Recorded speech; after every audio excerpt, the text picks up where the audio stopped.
Hello everyone and welcome to GPVWC, this time from a very wet Suzuka, and it is Supercup. As you can see, the figure of 8 circuit there, the home to today's racing. The skies have opened. All of the drivers are on full wet tyres in this qualifying session, and I expect that unless it dries up, the early laps may be the most important. It all depends on whether it is raining right now or not. Otherwise, it could be a case of what we saw in Formula Challenge a couple of days ago, which is that the last drivers across the line have the advantage in the session. There you see the orders so far, and it's ironic actually that you can see the order and I can't, because for me the screen is too small and I am still trying to get onto the server due to my PC crashing just now. So at least you can see the timing screen. But anyway, let me take this advantage or this opportunity to talk you through the championship so far. Of course, as we know, the dominant team has been THR. They are absolutely thrashing the competition in this league so far. Luke Maguire leading by 36 points over Chris Butcher, which is a big margin. He could theoretically wrap up the championship today, although probably won't, because we still have 2 more rounds with 2 races each after this one. Then it's Chris Butcher, Tom Stevens, Damien Kardash, Moritz Kropp, the top 5 in the championship, Jason Muscat, Owen McGorgy, Craig Patterson, Shimon Frelick and Menno Klont, the top 10. And not sure whether all of those drivers are here today. I think if one's likely not, then it's Owen McGorgy, because he has not made a lot of the recent rounds in this championship. Now, as I've already said, I actually am still trying to get into the... sorry, what was that? Okay, I'm being told that Owen McGorgy has a race ban due to running out of license points, so we won't be seeing a season ban. Okay, so looks like we won't be seeing Owen back again this year. Thank you to Heigo for that update. Okay, in terms of penalties for today, I don't think we have any. If we do, we haven't been updated of any just yet. So give us a little bit of time and we can update you on that. As we watch, I believe that's Luke Maguire heading around the circuit now, currently 2nd in this session.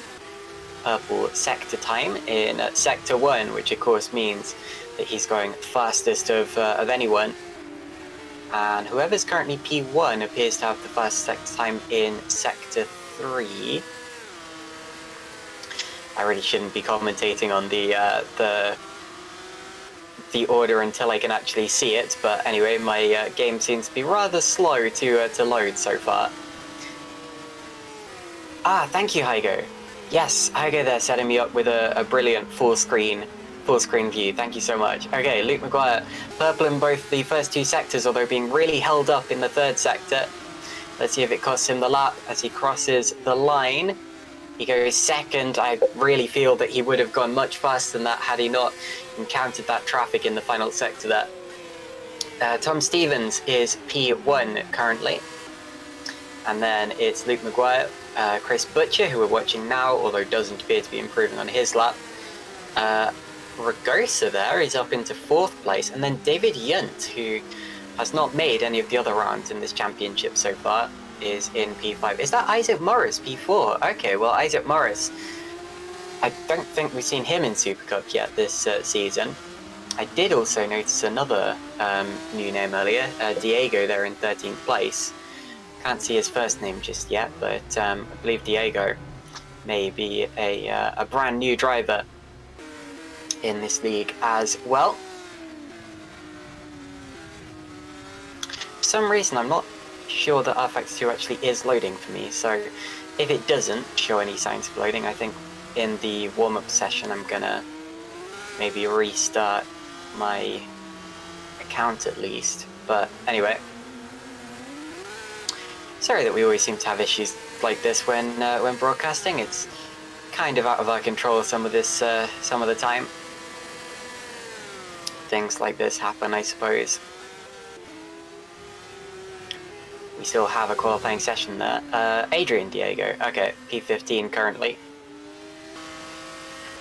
And Adrian has not made any of the Supercup rounds so far this year. He hasn't been racing in Formula Challenge either. Is he Academy? Yes, couple of Academy outings. Best result 13th, so taking a big step up today for GPVWC Supercup. Less than 7 minutes left in this qualifying session now. So hang on to your hats. The end of this session is going to be the most important part, with drivers improving their lap times, providing the rain doesn't come down again. What's this lap from Diego? As he crosses the line. slight improvement, stays P15, so no major improvement there. Still, Stevens, Maguire, Butcher, the top 3 in this championship so far, and they've been the top 3 pretty much all the way through this championship as well. They are the top 3 in the championship, although in a slightly different order, with Stevens the 3rd of the 3. It looks as if THR are pretty cemented for a 1-2 in the championship, though. In terms of the team's championship, THR, of course, have pretty much won that already. They may have already won that. And then it's HGP in 2nd, followed by Nova Sim Racing, Multiforce, and Gallery 82, the top 5. We're on board with Tom Stevens. Again, slightly down in the first sector. Maybe the rain is coming down, because I haven't seen any major improvements in a while. But as I say that, fastest of anyone in the 2nd sector. Through 130R, he flies, and then down into the very glassy looking chicane. The surface absolutely reflective right now. Over the curb, that caused a couple of issues in Formula Challenge the other day across the line. And it is an improvement. Can't quite see what the lap time is. Isaac Morris now goes 2nd. Great job from Isaac there in the 2nd HGP car. So Stevens 1st, Morris 2nd. It's Philip Koenig, currently in P12. And finally, my sim seems to actually be doing something. Okay, I might be able to actually see what's going on in a few seconds. Jolly good. Hello to everyone watching along in the YouTube chat on this damp and dreary Suzuka day. We hope that you're going to enjoy the racing as much as we probably will. Formula Challenge the other day was a real treat. It started really drying up in race 1 throughout the race, and then got wetter again. And it was such that we actually had 2 different types of tyre on the podium. The top 2 were on slicks, and then 3rd place was on wets. And the rest of the field was a real mismatch of slicks and wets. And you never normally see drivers making pit stops in races that short, but in Formula Challenge we had a fair few. And then of course Kenny Singleton in race 2, coming out of absolutely nowhere, started 30th in race 1 and then won the 2nd race of the day. So what kind of excitement are we going to see today in the Super Cup action? Probably quite a lot of it, because Super Cup is always fantastic stuff. No Ross Maguire here, or McIntyre here today. I always say Maguire for some reason. McIntyre. And that is because it is actually his birthday. So happy birthday, Ross. We're all wishing you the best of days. And hopefully he will be back with us for the next round of the championship, but quite understandably he's not here today. The cameraman and streamer, as always, is Heigo Poom, and Heigo is doing an excellent job of that as well, providing me with enough cameras to actually just about be able to see what's going on while I wait for my simulator to stop being slow. Anyway, how long have we got in this session still? Just under 3 minutes left now. Luke Maguire, fastest in the first sector. Stevens' lap there, pretty quick. 2.5 tenths of a second faster than Morris. It's not unattainable though, especially in a session with changeable weather conditions like this. Very slippery for Luke Maguire. Shows you how difficult it is, and that's an improvement, and he goes 2nd now. 0.112 off the leader, so Maguire is 2nd. There was an improvement further down the top 10 as well. Big slide for whoever were watching there. Tom Stevens, the provisional pole sitter, on his outlap actually, heading into the hairpin, which I found out the other day is very fittingly just called hairpin. Okay, let me look away from the screen for a few seconds so I can actually try to load into the server, and then catch the end of the session firsthand, because it should be an exciting end to this qualifying session. Suzuka, of course, 3.61 miles long. The only Grand Prix circuit in the world which has ever been a figure of 8. No risk of the cars crashing into each other over the cross section, of course. The circuit has a bridge and a tunnel. They don't just go full-on banger derby racing, but anyway. Would provide some interesting... Would provide an interesting element to the race, wouldn't it? Of course, the famous corners on this track. You've got the old Suzuka S's. You've got the Dunlop curve, which of course is the dangerous and tricky turn 7. And you've got the 130R corner before the Casio triangle. That's the really, really fast one, where if something goes wrong, it goes very wrong. As we've seen in the past, just ask Alan McNish. Okay, I think in a few seconds I'm actually going to be in the server, so apologies for slightly lackluster commentary so far. It's been very difficult for me to actually see what's going on, because I've only really had a screen about a sixth of the size of my normal screen. So it's been rather difficult for me, but anyway, looks as if everything is coming back to normal. And we're going to have the checkered flag at the end of this lap, so this is the last opportunity for drivers to go quicker. Looks like Luke Maguire is on provisional pole, so he has jumped up the order while I've been looking away. It's Maguire, Stevens, Morris. And here's Alexander Ragosa, who's been one of the most improved drivers of the season so far. That's a new livery there. But anyway, he comes into the pits. Isaac Morris also into the pits, no improvement for him. And good news, I am in the server, so you can say goodbye to the lackluster commentary. Okay, Tom Stevens out of the final corner. He stays out. Is it good enough? As he crosses the line, no improvement. And I think Luke Maguire's done enough. Maybe the track just didn't dry out enough to give the drivers an advantage towards the end of the session. It's going to be quite a spread out grid, as we're used to with the wet conditions. And it's going to be Luke Maguire on pole at this rate. Let's keep watching drivers heading around though, just in case. Here is Luke Maguire, doesn't even need to complete his lap. And who can blame him? Craig Patton, I think, is the top driver out there who is yet to complete his final flying lap. Seems to still be going for it, still seems to be pushing with his full wet tyres on. There's the Casio triangle that he's heading through now. And this is looking like an improvement, but not anymore, because he has a big twitch and a slide over the grass. And that's that lap down the drain, I'm afraid to say. 1.2 seconds off in the end. I'm not sure if he was going to go any quicker anyway then. Vincent Gutt about to complete his lap. The final corner looks like such a treacherous corner in these conditions, because there's rivers of water running down it, and the car gets so light over the crest. Anyway, that's the end of this session. The timer is at 0, and every driver who did manage to settle up is now in the pit lane. Unless, I don't think David Yunt started his lap before the checkered flag, did he? I think he's just flying back to the pits. Unless he did, it would have been close. But anyway, now he heads into the pit. So that is indeed the end of the session. Luke Maguire takes pole position by just under 0.3 of a second.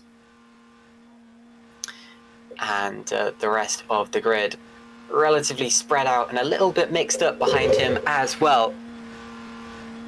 Although this season we are very used to seeing Luke Maguire taking a pole position.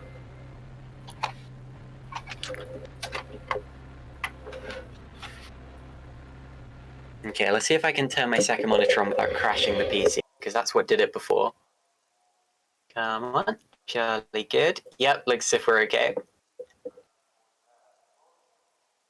Okay, now since we didn't start qualifying at the standard time, I feel no need to go for a break during the warm-up session, so I think we're fine to continue if you're okay with that, Heigo. And it'll give us a chance to look at the Suzuka circuit in its entirety. Suzuka, of course, first on the F1 calendar in 1987. That race won by Gerhard Berger in a Ferrari. And has hosted Grand Prix pretty much every year since. There have been some exceptions, like 2007 and 8, when Suzuka was undergoing renovations, and Toyota paid for the Grand Prix to be moved to Fuji Speedway, where, of course, the Olympic marathons have just finished. And apart from that, I'm pretty sure Suzuka hasn't missed any years.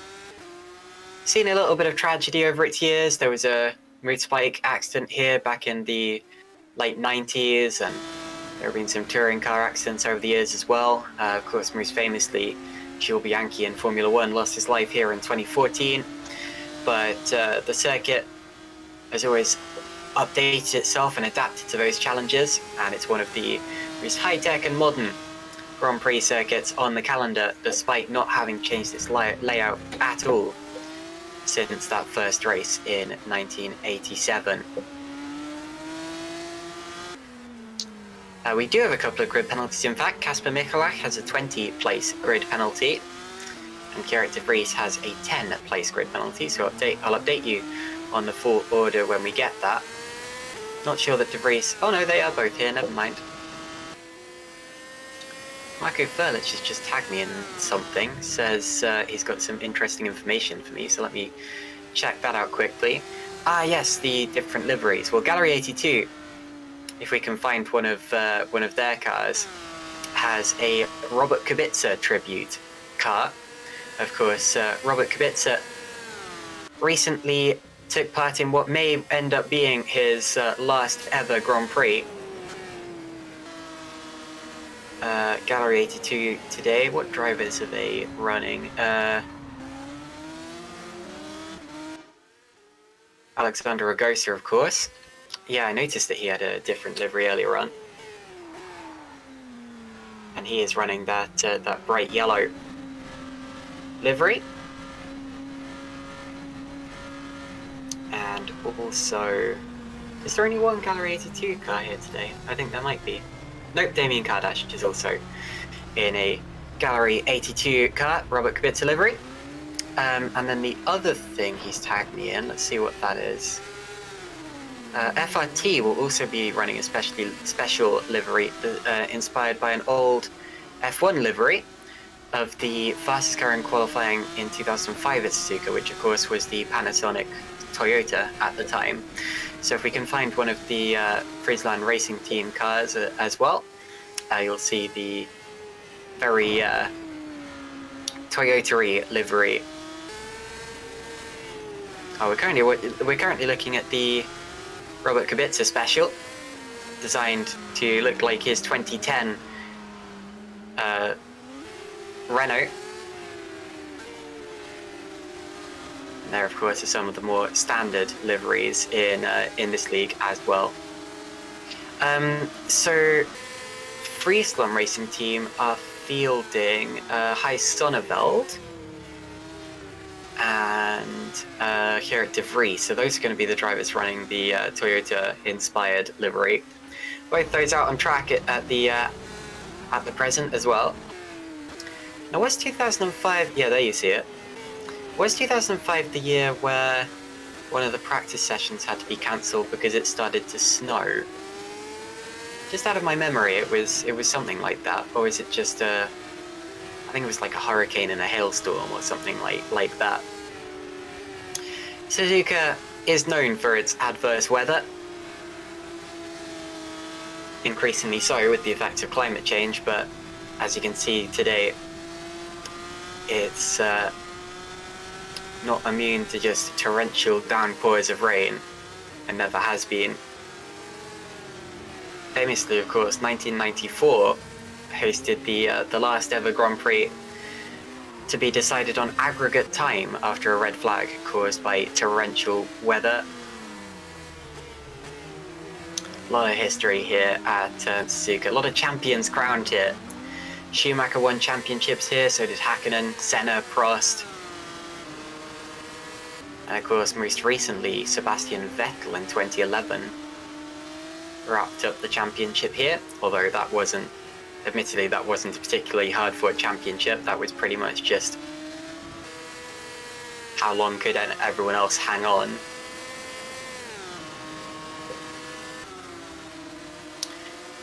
Halfway through this warm-up session now, 5 minutes to go before the start of the first of 2 races here today. Of course, the format for Supercup, we're all probably familiar with it by now, but just in case you aren't, we have a longer race 1. It's going to be about an hour, and then race 2 is shorter. That's more like 35 to 40 minutes, and of course race 2 has a partially reversed grid, so they're going to pick a number out of a hat, a metaphorical hat, between 10 and, between 6 and 10. And that number of cars will be reversed from the order of race 1 to make the starting order of race 2, providing us with a very exciting proposition of the leaders and the fastest cars having to fight through traffic on what will probably still be a wet track by then. Should be very interesting indeed. Race 1, of course, has a mandatory pit stop.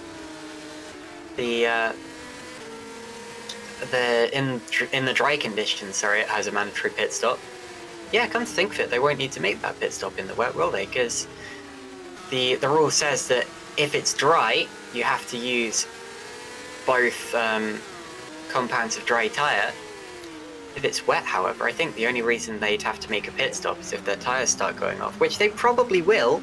Come to think of it, I'm not sure any drivers can go the full distance, but if they can, then I'm pretty sure they would be allowed to. As I said before, good day to everyone in the YouTube chat. Looks like Freakus is cheering on Diego, as is Vi. Fridolf Grank saying, that moment you realise you're on a dry setup. Yeah, that's the problem. You see, a lot of drivers would have been automatically practicing and training on a dry setup, because that's, I mean, the practice servers would have all been dry, and you always have to assume that it's a dry race, although you've got to also prepare for when it's not and have a wet setup on hand. And how much of a difference does it make? Well, in a single seater, quite a lot actually. These cars are very, very sensitive, setup sensitive. So I'm sure the drivers who are prepared for these conditions will have an advantage. A lot of Diego fans in the chat here, or 2, but they're 2 very loud Diego fans. That's okay. HX Dave X says commentary say D's please. D's. There you go. I don't know if you're gonna clip that and make something out of it or something, something like that. But anyway.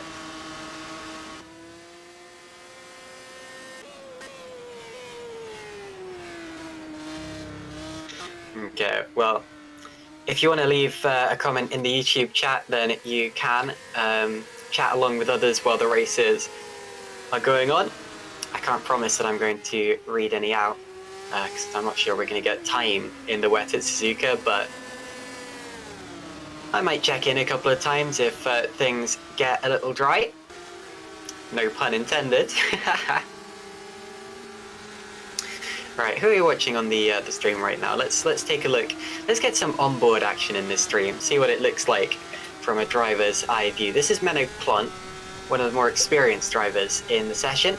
Just set a 153.019. Now he'll be running quite heavy on his fuel right now, trying to suss out what the car is going to feel like at the start of the race. And in the wet, it can really make the car start to feel like a boat. It can make it start to really wallow around, and it can be even more difficult than usual to control in the corners. Oh no, my game might be about to crash. Please don't crash, game. Not now. Not right at the end of the warm-up. Okay, thank goodness, it's back. It's back. It just did the whole game is not responding thing, and that would have been quite a disaster because I don't want to have to commentate the start of the race on a screen the size of a pinhead. Chris Butcher currently fastest in this session. Not that it matters much, it's not an official session, but it does show that he has the pace for the start of the race. He and Luke Maguire, actually, the two THR cars, at the top by quite a way, and no surprise there, I'm afraid to say. Checkered flag now out as we wait for the start of the formation lap. We wait for the session to take over to race, and then of course we can prepare for the very start. Now if we get time, watch this next corner on board Menno Klont, 130R. Is it flat? No, I think he lifted, but it's very, very fast. Even in the wet, but it's terrifying in the wet.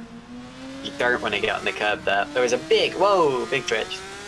There was a big pile up in Formula Challenge there in race 1 the other day. And hopefully today is cleaner. Didn't see any cars firing off into the scenery in qualifying, but maybe I just wasn't looking at the time. And these cars will naturally be slightly easier to control in the wet than the Formula Challenge cars because they do have more downforce and slightly more mechanical grip, although they also have more power, which should make them even more difficult under acceleration. Okay, the warm-up session's over. We're now taking over into the race session, and it's almost time to get going here at Suzuka for 2 races. The first, of course, a 26-lap affair with normally a mandatory pit stop, but I'm not sure that will be the case, considering everyone is on those wet tyres. It's definitely going to be a wet tyre start here. I wonder if anyone went out on inters in the warm-up session there just to check if it was viable yet. I'm sure some drivers would have been testing it, but of course, I don't know what the results were. I'm not out there. Okay, the driver's now on the grid. Just 10 seconds to go until the start of the formation lap. Last year here we had an aborted start for some reason. Oh, and I tell you what, we've got more rain coming down now. I can just see it as the cars sit on the grid. Sometimes it's hard to see the rain in R2, but it's definitely there. Okay, away on the formation lap we go. So let's take a look at the grid. It's Luke Maguire on pole position. Oh, I've missed the grid. Sorry, Heigo.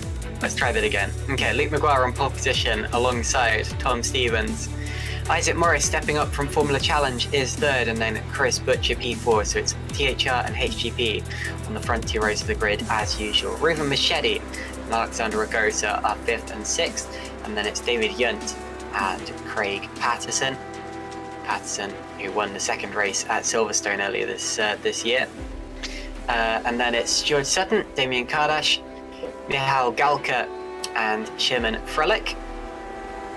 P13 is Menno Klont, who we were just riding on board with. Then it's Moritz Kropp, Jan Grankvist and Vincent Gutt. P17 is going to be Philip Koenig there. And then Antonio Kjelanovic, Adrian Diego in his first race in Supercup. And then Scott Sovek. P21 is Gijs Sonneveld in one of the Toyota liveried Frieslands, and then it's Owen Andre Kril-Haugsvik, Justin Ryan, and Gerrit de Vries. And then rounding out the field is going to be Kasper Mikulak, who has to start from the back due to a penalty. So 25 cars here today, and the rain is coming down even harder than it was as they were sitting on the grid. Definitely a full wet start. I'm just going to double check to see if anyone went to need it enters pretty much by mistake. Well, we do have a couple of drivers starting from the pits, I'm afraid to say. Menno Klont will be starting from the pits, possibly to try to avoid any carnage. And Philip Koenig also starting from the pit lane in the RTD car. Not sure quite what their reasoning is, especially Menno, who was in the top 15. It's the top 15 that score points after the race, of course, but maybe they just missed the klaxon, missed the timer. Hopefully they'll be able to make their way to the end of the pit lane before the start of the race. Here we go, onto the starting grid. Luke Maguire alongside Tom Stevens. And here comes the exciting bit, where the drivers prepare for the run down to turn 1. It's a relatively short run down to turn 1. And turn 1's a difficult one to overtake in, so it's important to get a good launch here. And then, of course, keep it steady through the S's. Kasper Michalak rounding out the grid in P25. He'll effectively be P23 due to those two cars in the pit lane who are making their way to the end now. Wait for the lights. There are going to be 5 red lights, and when they go out, we will be underway for 26 laps of racing here, or an hour and 15 minutes, whichever comes first. Wait for them. Here we go. 3, 4, 5. And it's go in the wet in Suzuka. And it's a bad start from second place. And through goes Chris Butcher. So Butcher and Maguire lead us around in the THR cars. It was Tom Stevens who got away really badly. Ragosa is up to 3rd. And Isaac Morris got away even worse. So that right-hand side of the grid was a very bad place to start from in these conditions. Out the back of the field, looks as if everyone's got away just about cleanly. Scott Sovic had a really slow start as well, but everyone still pointing in the right direction. Little bit of a touch further back in the field, but we're all okay. It's the THRs leading, and it's pretty much just the left-hand side of the grid. Actually, no, Chris Butcher started on the right-hand side of the grid, didn't he? He was in 4th place. So it's not quite as simple as that. Morris making his way past George Sutton there, P7. And Jan Grankvist is looking for a way through as well. Got to keep it steady in the hairpin. Don't run into the back of the car in front of you. Nice and steady. Patterson sliding it out. Once again, Kardash and Grankvist now side by side. And Grankvist gets out ahead of that one. Vincent Gutt now lining up the car ahead of him. Michal Galker into the spoon curve. And now we have a bit of a straight down towards 130R. The spray here is going to be immense. It's going to be pretty much invisible to the drivers behind. So you've got to hope that nothing is going on in 130R that might cause you to have an accident. This is a dangerous part, especially if you get over the curbs. Let's hope everyone gets through cleanly. Oh, Sonneville a little bit over the rumble strip, but he's okay. Yes, looks as if everyone is through there cleanly. And Owen Phil Haugsvik has become our first retirement from this race, so 24 cars remaining, with 1 out already. And Kasper Michalak is in the pits for some reason. I don't see any damage, so maybe he's going for a strategic early stop for Inters. That could be interesting. Might be too early though, because as we saw, it was raining. But oh, I think it's a drive-through for jumping the start. So I think Kasper Michalak has given himself a drive-through by jumping the start of the race. So at the end of the opening lap, it's Maguire, Butcher, Ragosa, Stevens and Machete, the top 5 in that order. Isaac Morris dropped down to P7. David Yunt is in P6. Keep an eye on the battles up and down the field. The gap for the lead, 1.8, 1.9 seconds already. And Butcher seems to be holding back Ragosa, Stevens and the rest. Is this strategic, or is Luke Maguire just simply that fast in these conditions? I wouldn't be at all surprised, because Luke Maguire, of course, championship leader, has been the class act of the season so far. Up towards Spoon. You're watching the drivers just outside of the top 15 here, and apparently we've got a few replays coming up in a moment's time. So Owen Phil Haugsvik, of course, already out of the race. So hopefully we can see what happened to him. Let's see, I think he's going to get... Oh, well, he's already lost his rear wing by that point. What actually happened is he got punted in the Degners, made contact with Andrea Diego, and then crashed while trying to get his car back to the pits without a rear wing, which is easy to do. But of course, that is our first retirement from the race so far. In real time, Luke Maguire now leading the race by 2.5 seconds, so it's coming out even now. Are we taking a look at another replay? No, I think this is back to real time now.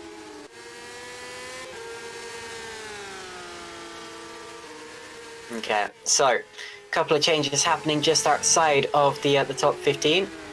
Still everyone else pointing in the right direction. The only real casualty of the first couple of laps was Owen Phil Haugsvik as a result of that contact with Diego in the Degners. I'm sure that the stewards will look at that one after the race. They do tend to look at all possible first lap incidents. I'm also interested to see why Scott Sovic got away slowly. It appears he actually got spun off the start line after contact with Hai Sonneval. So there was a little bit of contact before they even got to the start line in this race. Very reminiscent of the first lap accident in 2010 when Vitaly Petrov went into the wall, basically before the race had even started. But anyway, up the hill, this is David Yunt you're looking at now, as he follows Ruven Machedi. This is one of the best positions Machedi's been running in all season long. Very, very good job, cutting a little bit over the inside curb in the chicane there, and a big slide. This may give Yunt the advantage that he's been looking for. Goes to the outside line, and that may be the best line actually, because turn 1, of course, has only one line in conditions like this. So through goes Yunt. Oh, and he does get clear. I was worried that the front end plate was going to nick David Yunt's rear wheel, but up into 5th place goes David Yunt now.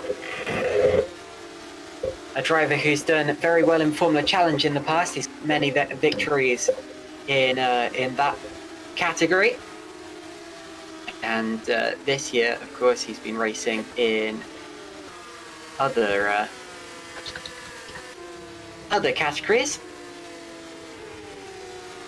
Not sure what he's been doing actually, because I don't think he was doing Formula Challenge this year. Was he in Super League Lights? He's made one Super League Lights outing anyway at the last round in Italy. What was that? Heigo, sorry?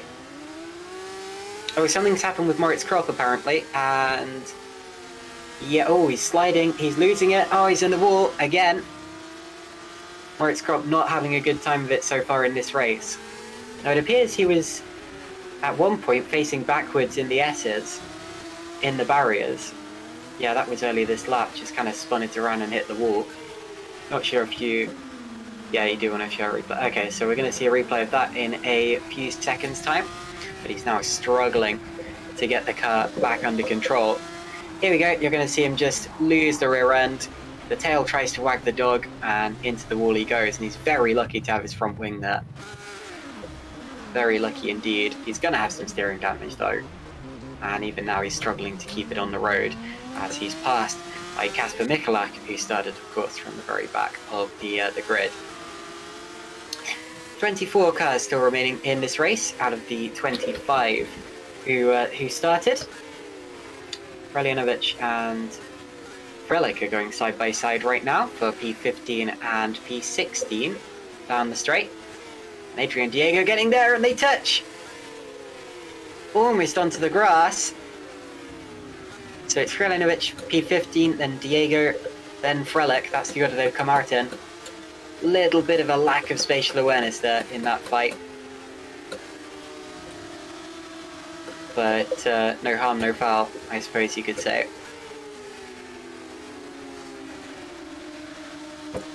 Luke Maguire, of course, continuing to lead this race.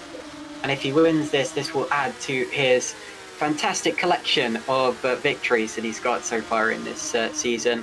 1, 2, 3, 4, 5, 6, 7, 8, 9. Is that 10 victories so far? Yeah, so this will be his 11th victory of the season. Way too early to be saying that, though. Chris Butcher, of course, is very used to second place. He got 4 second places in a row earlier this year, and was on a real podium streak before he had a bit of a mare in race 2 at Canada. Even recently, he's been keeping up. Hasn't got a streak of podiums right now, but he does have quite a few in the second half of the year, and this would add to his fine collection as well. And Alexander Ragosa currently running in 3rd place. He won race 2 at Austria earlier this year, but that's still his only podium at the championship. He's yet to get a 2nd or 3rd, so this would be his first. David Yunt, meanwhile, just set the fastest lap of the race as he tries to catch Tom Stevens, who's also going pretty quickly, actually. So that could end up being a very interesting fight there for P4. Yunt getting stuck in that Multiforce GP car. Yunt, of course, has done a couple of Super League races in the past. He did the Super League race at Italy earlier this year. And that's what I meant earlier. He hasn't actually done any Super League Lights races, so apologies for the confusion. Doesn't look like Yunt's been doing much racing in GPVWC this year, actually, so hopefully we're seeing a return for David Yunt to this competition. Into the hairpin they go. We're currently looking at the 2010 Renault liveried style Gallery 82 car of Alexander Ragosa. Doing a very good job up there.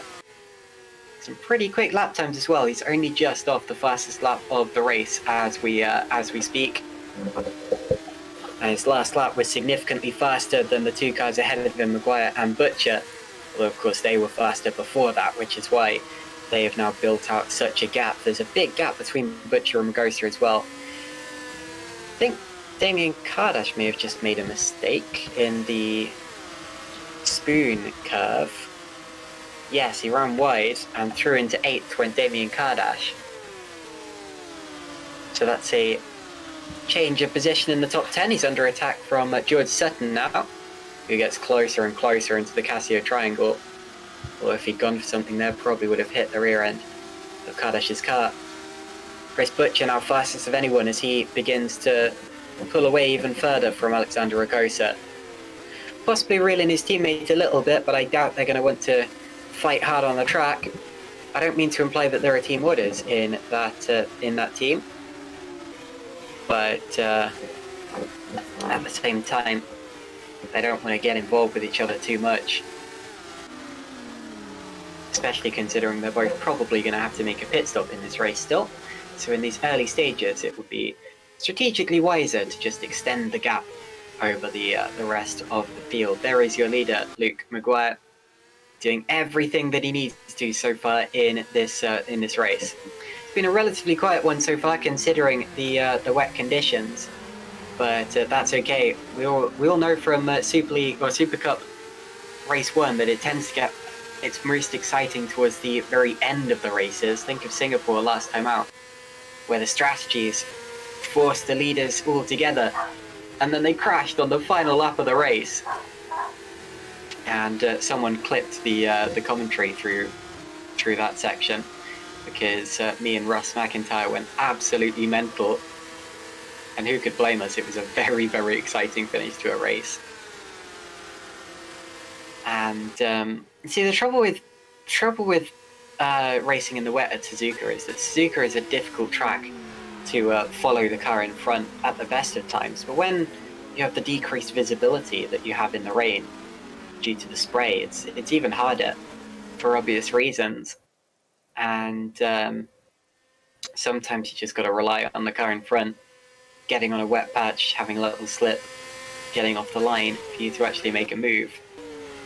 So it can happen suddenly, but it's very difficult to actually line your opponent up for a move, as David Yunt here is finding out. He's been on the tail of Tom Stevens for a little while now,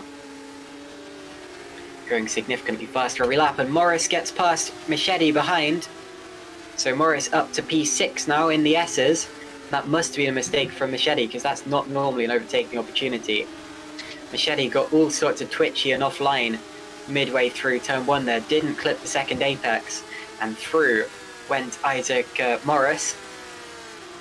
Morris has been one of the biggest drivers in Formula Challenge so far this year. He was my teammate at the start of the season, and a very good teammate he was at that. And now stepping up into Supercup and making an impression in his first race. Not a bad job at all. I still use an adapted setup made by Isaac Morris, actually. It's a very good one. Probably the best Formula Challenge setup that I've ever used. Allowed me to score points in Shanghai and Magny-Cours. Isaac Morris, though, somehow does it even better. Somehow manages to pull wins and podiums out of that car. But that's just how good he is. David Yunt really lining up Tom Stevens. If 130R had a braking zone, he'd have got him there. Taking a look in the Casio triangle. Bell's out of it. And surprisingly so. Tell you what, Moritz Croft is still all sorts of out of shape. He does not have a proper wet setup here today. I think if he's going to score points, it's going to take something quite dramatic happening. David Yunt once again taking a look at Tom Stevens, trying to force him offline for turn 2. Stevens stuck to the line though, clips the apex, and that's all he needed to do to fend off David Yunt for the time being. He's got to do this for a long time though. It's a long race. The lap times are 1 minute 50, and there are 26 laps, so you do the maths. Or the math if you're American. And oh, a little bit of a lag spike there. Just thought Yunt was going flying off into the gravel, but he's okay. He is twitching a little. Oh, who's that? Someone spinning? It's Ruben Machete. Just saw that in the background as he went under the tunnel. Ruben Machete is facing backwards. He was P7, and he's going to have to wait for a clear gap in the traffic to get going again. He now does. He's going to lose out to... Oh, he's not going to lose out to his teammates. So there we go. That's his position. He is P13 after that. The first of the top 10 to blink in terms of going for a spin.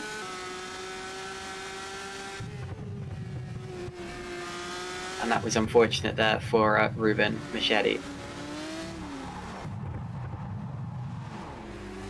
And there's a replay of it that you're seeing on your screen right now. It's interesting from that view how you can see how dry it is under the tunnel. I wonder if that's going to cause trouble for cars maybe sliding out the final corner or the previous corner and then suddenly finding grip. Sometimes that can cause issues. Anyway. Vincent Gutt all over the back of Michal Galker as we continue to watch the battle between Yunt and Stevens. I think Gutt is going to go for 11th place here. Up the inside, he's going to have to bail out of that one, surely. Yeah, does so. It feels rather counterintuitive to be looking for the outside line for a corner like that, but in these conditions, especially at turn 1, you've got to go around the outside. That's where the line is. That's where the track will start to get drier when it dries out. So that's where you got to go. Who's that dropping down the order? Sorry, I didn't catch that, Heigo. Hi, Sonneveld, okay. Maybe a little mistake for Sonneveld there. Oh yeah, Sonneveld has had a mistake because he's missing his front wing now. So, a front wingless Hi Sonneveld continuing around the track, and here is what happened to him. Whoa, car rejoining, and that may have just distracted him. Got on the... Well, it wasn't that other car's fault. He just kind of got on the curb and around it went. That's a very, very slippery bit of painted material, and he does have most of the lap to get around before he's able to get back into the pits. That's a bad place to do it. Someone else, I think, has gone off now. Let's keep an eye on... Oh, it's Casper Michalak. So Michalak, who was at the back already is now missing his wings, both of them. So he's obviously hit something rather solid. And it's a battle P4, and Yunt does get it now up the inside of Tom Stevens. He's been trying that for a very, very long time, and now down the straight he does get it. There may have been a mistake there. Just had a look back at the Kasper Mikulak thing. It was indeed, it was in the first Degners that he had his contact. As for David Yunt, I think he made a little mistake coming out the final corner probably. Well, not David Yunt, but Tom Stevens. But look how much faster Yunt was down the straight there. And through he went, and that was an important move to pull. So very, very good job indeed for David Yunt there. Almost looks as if Stevens let him through. It was that much for speed difference. Very weird. Anyway, we're still looking at that chain because Yunt is going very quickly right now. He's catching up to Ragosa. I think Ragosa is going to be under pressure in a couple of seconds actually, because look how close he actually is. Ragosa slightly offline through Spoon there. Maybe it was just a different line. I was worried he was going to get hooked up over the curb. Up towards 130, there you go. Will Yunt be able to pull the same move on Ragosa that he pulled on Stevens a lap ago? He's got to set him up well coming out the final turn. And then see what happens. Into the Casio triangle on wide. Ragosa cuts it. He rejoins ahead. Although Yunt's going to get a run here. I don't think Ragosa gained time out of that because it's so slippery off there. Yunt's going to go to the outside. And that's the important place to be. He's got his nose ahead and he's as much as ahead now. There he goes. David Yunt, P3. Does he make the corner? Yes, he does. Clips the apex. So up onto the podium places goes David Yunt. Ragosa, P4. Now who's off now? Someone appears to be off because we have the yellow flags. And it's Gerrit de Vries. So Gerrit de Vries, I'm afraid, is out of the race in one of the Toyota livery Frieslands. I think that was at the Spoon curve. Yeah, just got on the grass on the entrance and slammed it into the barriers. So De Vries becomes our second retirement. Here's a replay of what... Oh no, that's Ragosa running wide at the chicane. And then David Yunt going through to take that third position.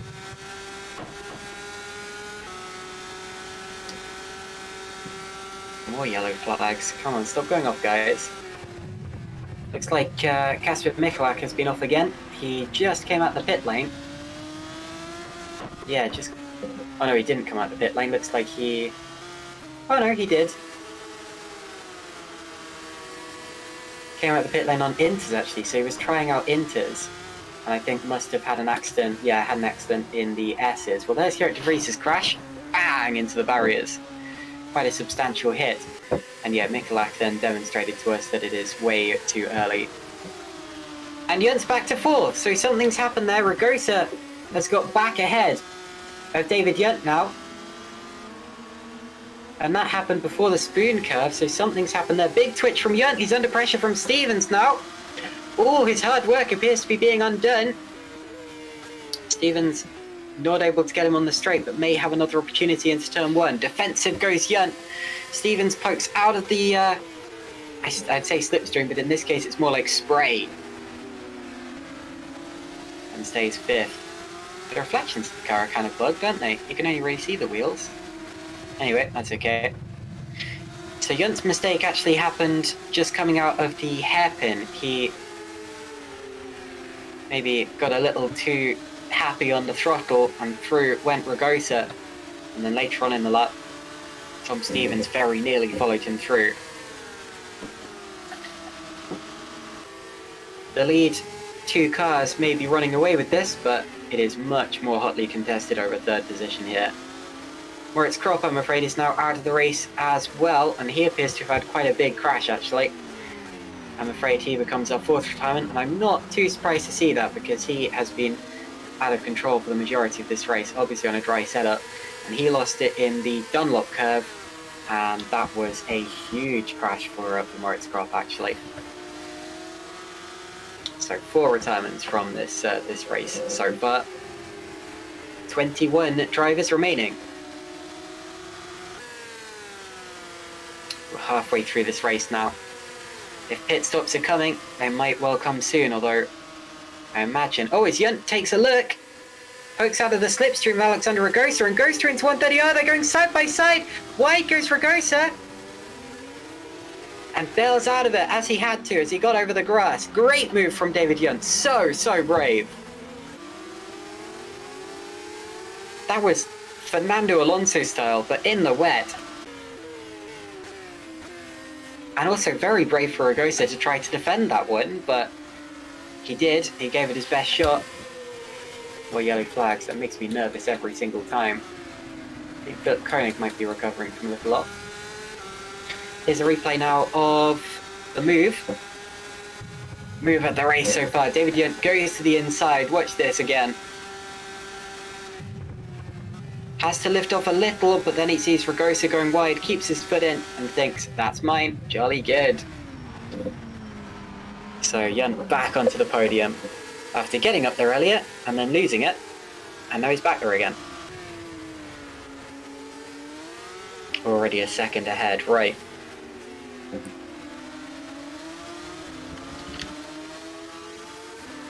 So at this halfway point, it's still Maguire leading from Butcher, the gap 2.6 seconds, and then a much bigger gap back to David Yunt in third place. That's more like 7 or 8 seconds.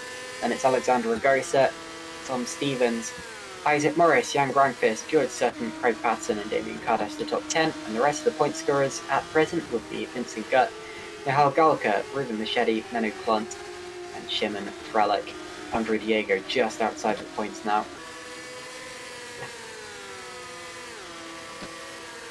And Heigo Poom just noticing there that Jan Granqvist has gained 8 positions from his starting place, which indeed he has. Very good race for Jan Granqvist so far. I've been impressed by Granqvist ever since he joined this championship. He's decently fast, always around and about the top 10 in this championship, and his racecraft, actually, as we saw in Canada, is very good. Really impressed with his racecraft.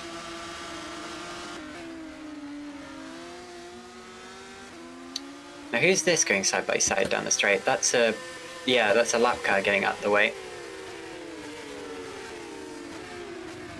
Just made me a little bit nervous seeing a car pulling over, but yeah, it does seem to just be a car that was a lap down, making sure that he didn't get in the way of the race leaders. This is an exciting race. It's always so tense in the rain because you never know when someone's going to make a mistake, and it could just flip the race on its head. And into the pits comes Menno Klont and Vincent Gutt also in as well.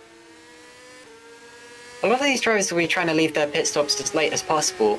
First of all, to assess whether they need to make a stop in the first place, and secondly, to see if the weather dries out enough for inters. Because the thing is, you don't want to have to pit now and then pit again when the track dries out too much that the wet tyres are unviable. So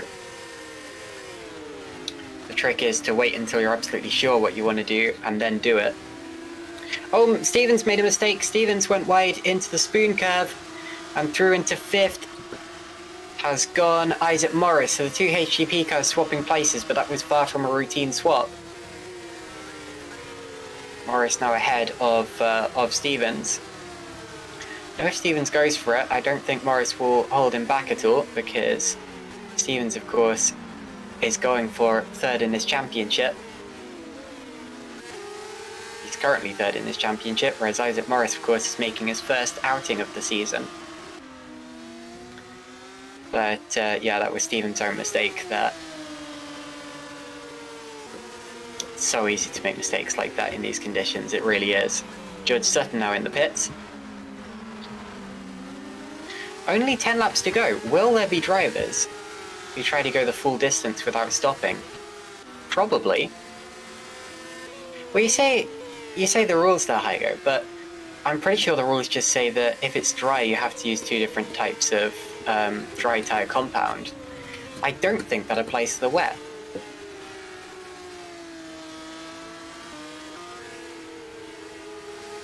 Might be a mandatory pit stop, yeah. It might be. I should know this, of course. Right, who's off now? More yellow flags. That usually means that someone's been for a little spin. Philip Koenig, I'm afraid, is out of the race now. So Koenig becomes our 5th retirement of the race.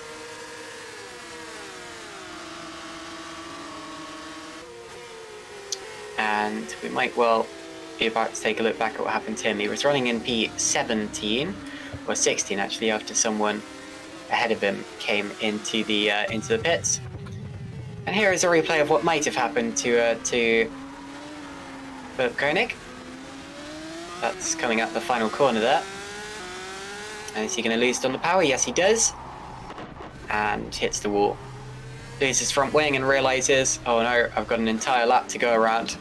It's not really worth it at this point, is it? I mean, he was out of the points already, so out of the race now goes Philip Koenig. And into the pits comes David Yunt from P3. So David Yunt is in. It does appear that...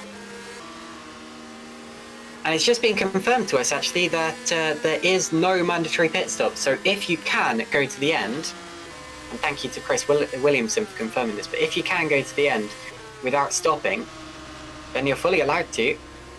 David Yunt doesn't feel that it's viable. Or maybe doesn't know the rules.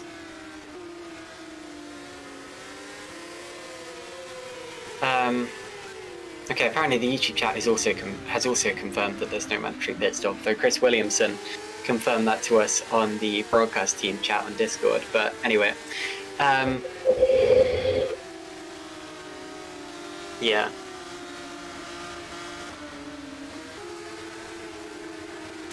Okay. 9 laps to go in this race. Actually, under that, it's more like 8 laps to go now, since Maguire has almost completed this lap. It looks to me as if some of these drivers may end up trying to go to the end, which might provide an interesting dynamic of Yunt coming through on fresh tyres. The drivers ahead maybe struggling to keep their old tyres intact. Keep an eye on that. Yunt came out in P11. He's 36 seconds behind the leaders. Honestly, I don't think he could make that up even if the leaders were struggling on their tyres. No disrespect to Yunt, but he is very much relying on other drivers coming into the pits in this race. Maguire and Butcher are staying out. Yunt's got the battling pair of Galker and Machete ahead of him, which is not exactly going to help. But yeah, Yunt, maybe the most interesting driver in this race right now, because... And P3 and P4 are going at it, sorry. Isaac Morris getting a run on Alexander Ragosa. In turn 1, takes a look. Can he force him off the line? Ooh, that was close. Almost accordion together in the second apex. Tom Stevens right behind them. HGP not feeling the need to swap their cars back just yet, and I'm not surprised about that. Just saying to Isaac, right, you have a go. And Isaac very much obliging. Oh, Machete's gone sideways. Machete's had a half spin in turn 1 there. We just picked that up on the cameras. Now he was fighting, of course, with Michal Galker, I think. No, it was so David Yunt was trying to go through on the inside, and they didn't touch. It's just that Machete got all sorts of out of line, and there you see it, sliding sideways. Really good save, actually. Good. Well held. More yellows. That's getting rather annoying now. Well, George Sutton has just had a brief off. It's Justin Royan, though, who has brought out the yellows, because he is facing backwards in the second Degners. But he appears to be okay. Isaac Morris, slightly better exit than Ragosa there. But unless your name's David Yunt, you don't tend to overtake into 130R. Yunt is, of course, in the top 10 now. So may not be on course for a podium at this rate, but he is in the top 10.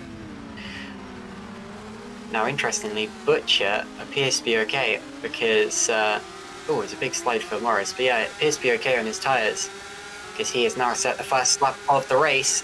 Isaac Morris is swapping places with Tom Stevens and unsurprisingly doesn't defend too much, and through goes Tom Stevens into 4th position now, ahead of Isaac Morris. And it's his turn now. Can he go after Alexander Ragosa, and what can he do about him?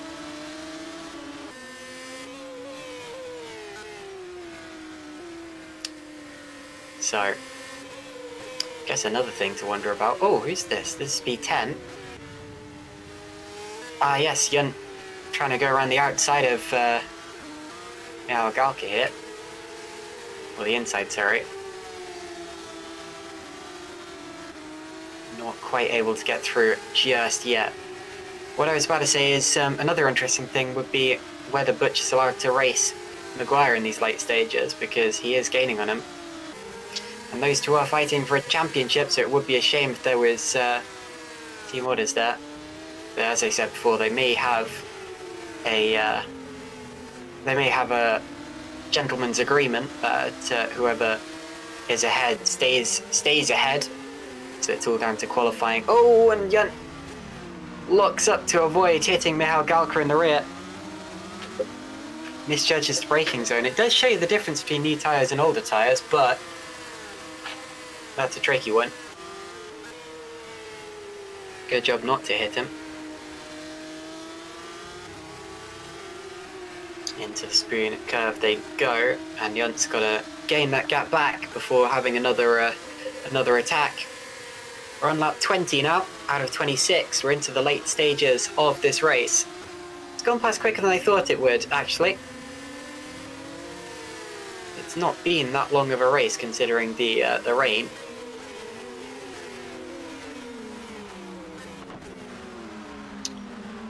Oh, and another yellow flag. And this time it's Justin Royan again, I'm afraid. This time at Spoon, and this time he's actually hit the wall. So he's lost his front wing. And the driver who was running last anyway, I'm afraid, just understeered off the road, had a big twitch on the gravel and shunted. There's David Yunt again, not quite able to get past now Galka yet. Ryan's just hit the wall again, trying to get back to the pits, but this is what happened the first time. Yeah, all sorts of out of shape. And that's how he lost his front wing.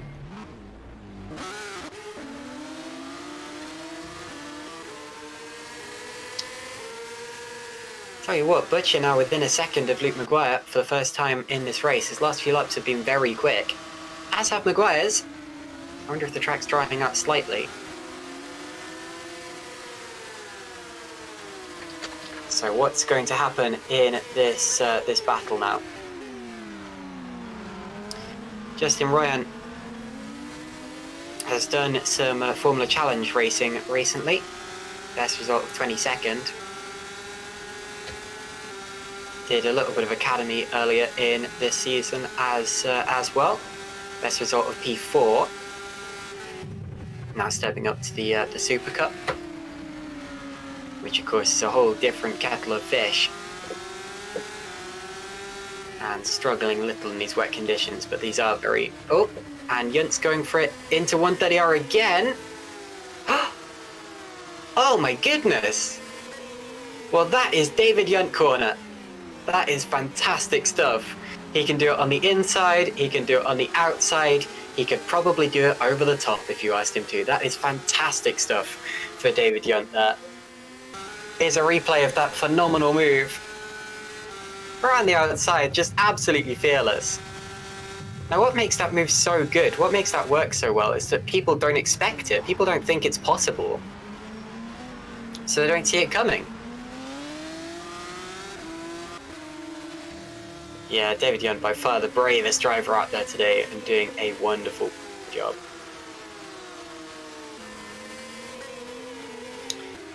So, 5 to go after this one. And what's going to happen with the race leaders here? Antonio Kralinovic is now missing his front wing, I'm afraid to say. And he was running P16. Doesn't look as if he is going to be scoring any points today. Here you're looking at the THR guys. Up until this point, we haven't seen much of them in this race because they've been too far ahead. But now they're on our screens. Incidentally, Krijanovic's incident was in the Degners. And he was actually really unlucky because it was a tiny touch of the wall. So he's unlucky to have lost his front wing from that. But anyway.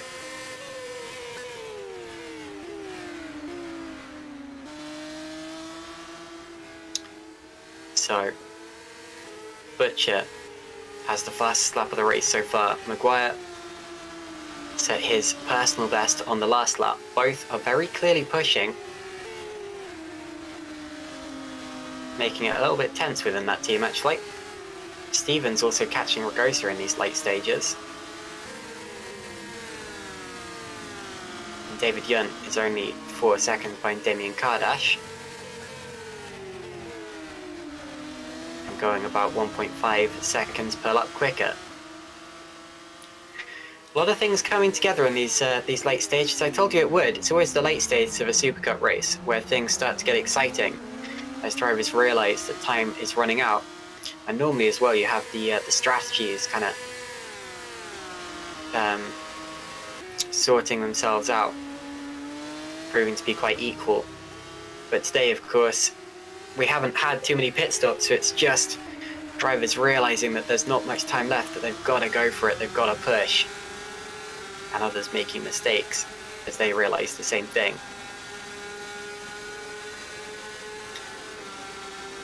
There's going to be... It does appear that Butcher's faster than Maguire in this stage of the race. He's now within half a second of them. It's like watching Senna catching Prost, and you know what happened then. Coming up to the line once again. What are the lap times? Butcher just had a little twitch there. But even so, he's about 2.5 tenths of a second faster than Maguire. Behind him, Ragosa's pushing as well. He set his personal best lap of the race trying to pull away from Tom Stevens. But I tell you what, Stevens is going to be a contender for fastest lap this time around.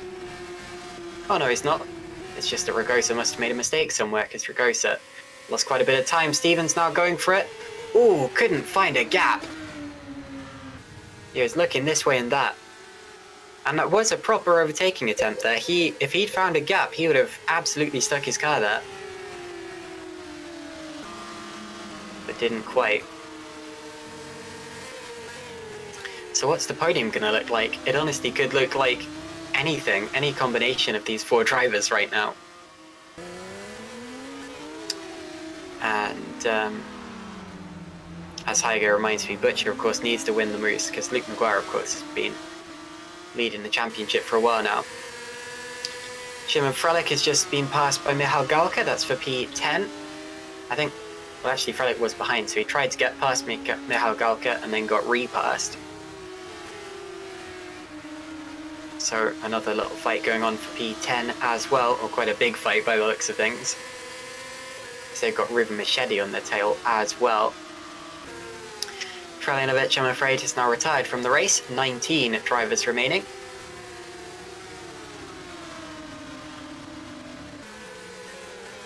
And pretty much all of those accidents have been accident damage, or all of those retirements have been accident damage caused by the conditions that we find ourselves in this race. There are the leaders once again. Maguire slightly faster on that last lap, personal best lap time for Luke Maguire.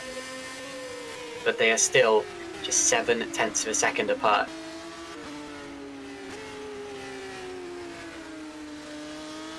Stevens and Ragosa. Ragosa's going to be quicker on this lap, you can tell by how much he's pulled away. Yep, definitely looks like it.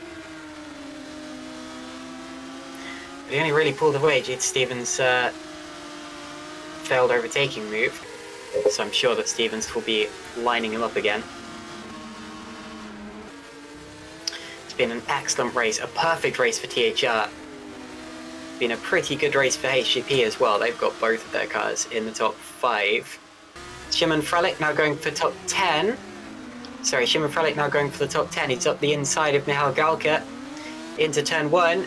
And they bang wheels slightly.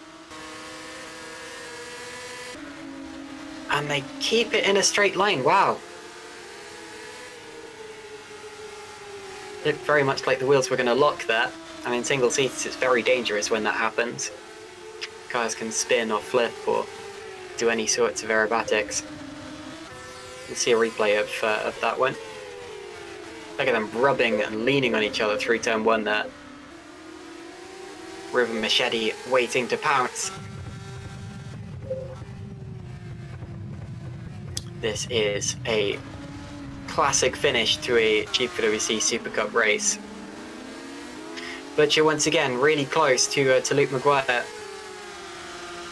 We still don't know whether they are indeed racing, but look at that, actually Maguire appears to be going defensive here. So I think they're racing now.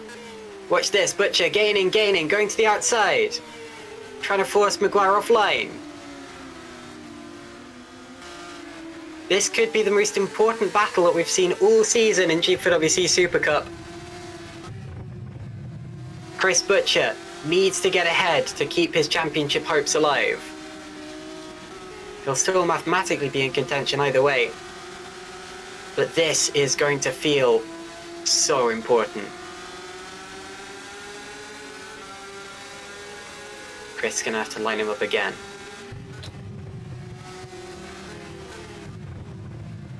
More yellows, hopefully that's not anyone just up the road from them. Whoever it is, they appear to have got away with no damage, because I don't see any cars missing wings or anything like that. No retirements since the last one we mentioned. Fastest lap that last time around went to David Yunt, no surprise there. Yunt's going to be kicking himself for pitting. He's now on the back of Damien Kardash.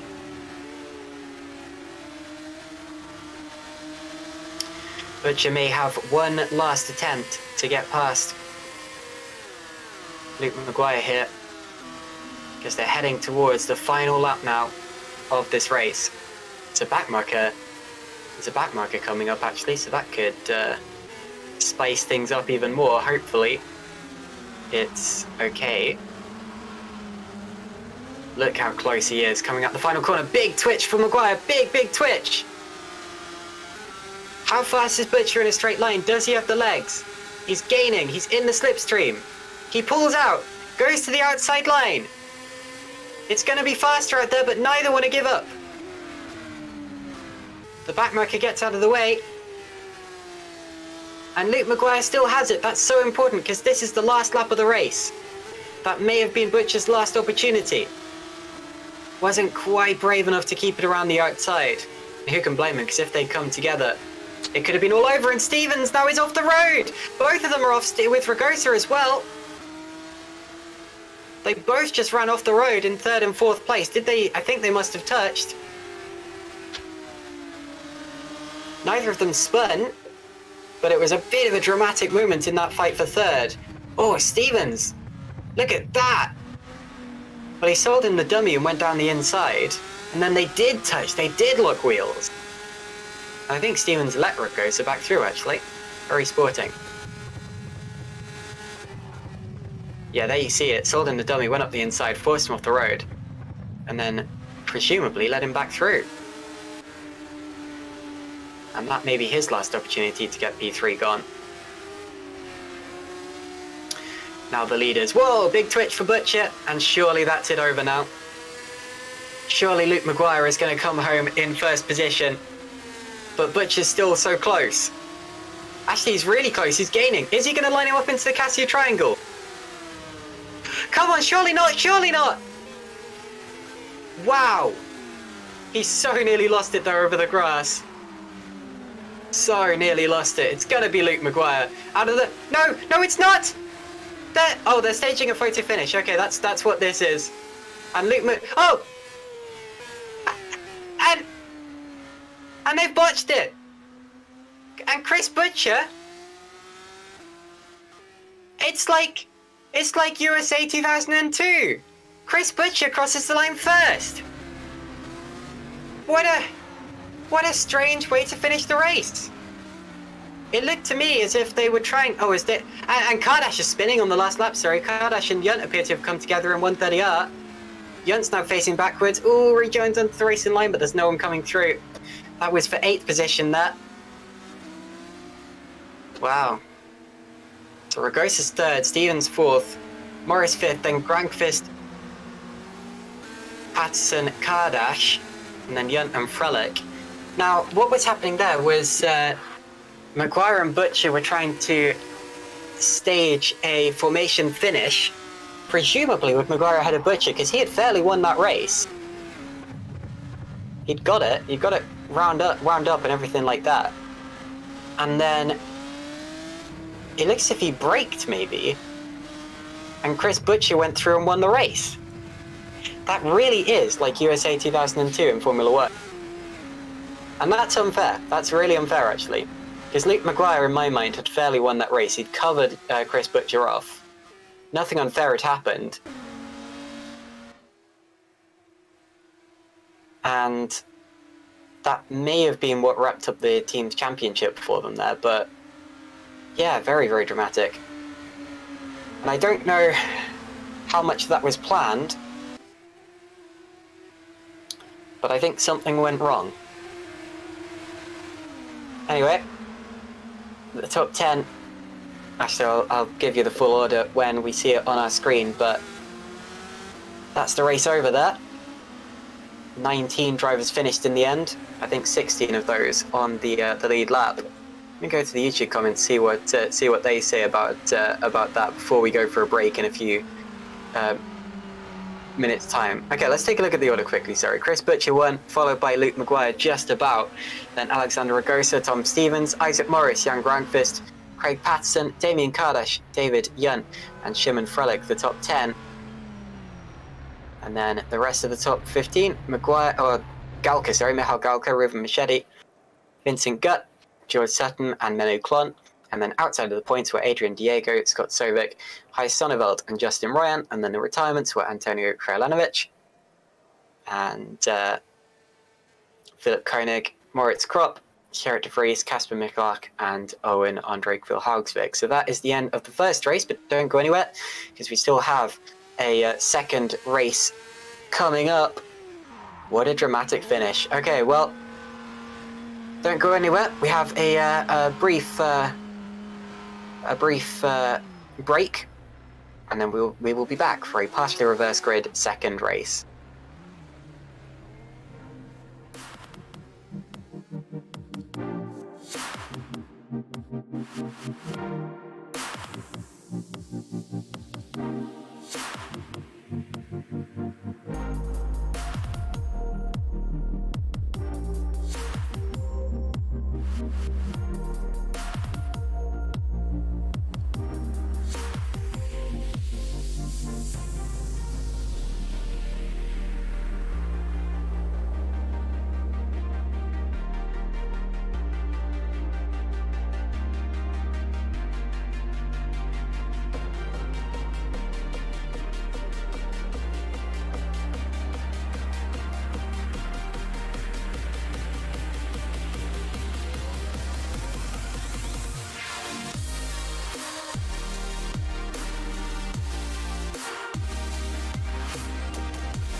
Welcome back, everyone, to Soggy Suzuka, where we're preparing for the start of race 2. The reverse grid number has been drawn. It's 9, meaning that David Yunt is going to be starting on pole position, and Chris Butcher, of course, is going to be starting from way back in 9th position. There has been a lot of discussion about the end of that first race there, where Maguire slowed down and Butcher went through to win the race. Now, Butcher says it was accidental, so he does confirm that it was supposed to be a photo finish, but it wasn't supposed to be Butcher's victory. Josh Down has found a rule that says drivers are not permitted to artificially alter the outcome of a race and or championship by deliberately swapping positions in the final lap of a race in a way that is deemed dangerous. And that, to me, is the most important part, because that's very contentious. And I think that the stewards are going to have to look at that. It does seem to suggest that you're not supposed to alter the outcome of a race, but it also says that that is when it is deemed dangerous. So talk about that amongst yourselves. Such maneuvers would include, but not limited to, intentionally slowing down and losing time by the driver's own control, which does look to be what happened, stopping on track or crashing deliberately. It seems to me as if it's going to come down to a steward's inquiry, although the stewards may well let it slide since there were no cars coming through and they were clearly quite a way ahead of the rest of the field. But a little bit risky there from the THR guys, especially if the championship is decided in that way. And I very much hope that it isn't, because that would be a very unfortunate way for the points to swing. But anyway, so THR won race 1. Whether you'd like to say that Luke Maguire won it or Chris Butcher won it is contentious. But anyway, let's look at the starting order for race 2, shall we? As we head away for the formation lap for this 18-lap race, so it's 8 laps shorter. David Yunt is on pole, followed by Damien Kardash, then it's Craig Patterson and Jan Grankvist on the front 2 rows of the grid. Isaac Morris will be going from 5th place, and then it's Tom Stevens, so both HGP cars there. Then it's Alexander Ragosa and Luke Maguire. P9 is going to be Chris Butcher, P10 Shimon Frelick, and then it's Michal Galka, Ruben Machedi in P12. P13 will be Vincent Gutt, then it's George Sutton and Menno Clont, and then Adrian Diego. Scott Sturvik will be P17 in the Rowan GP car, then it's Heis Sonneveld in the Toyota looking Friesland. Justin Royan was the last finisher, and then of course we get the retirements from race 1. Antonio Kralinovic is 1, although he appears to have disappeared.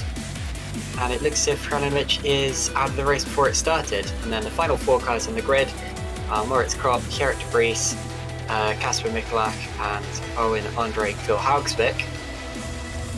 And yeah, I've got a message saying that Antonio Kralinovic left the race, but I just saw him out there, so I think he must have had a disconnection, because I don't think that was a deliberate leave.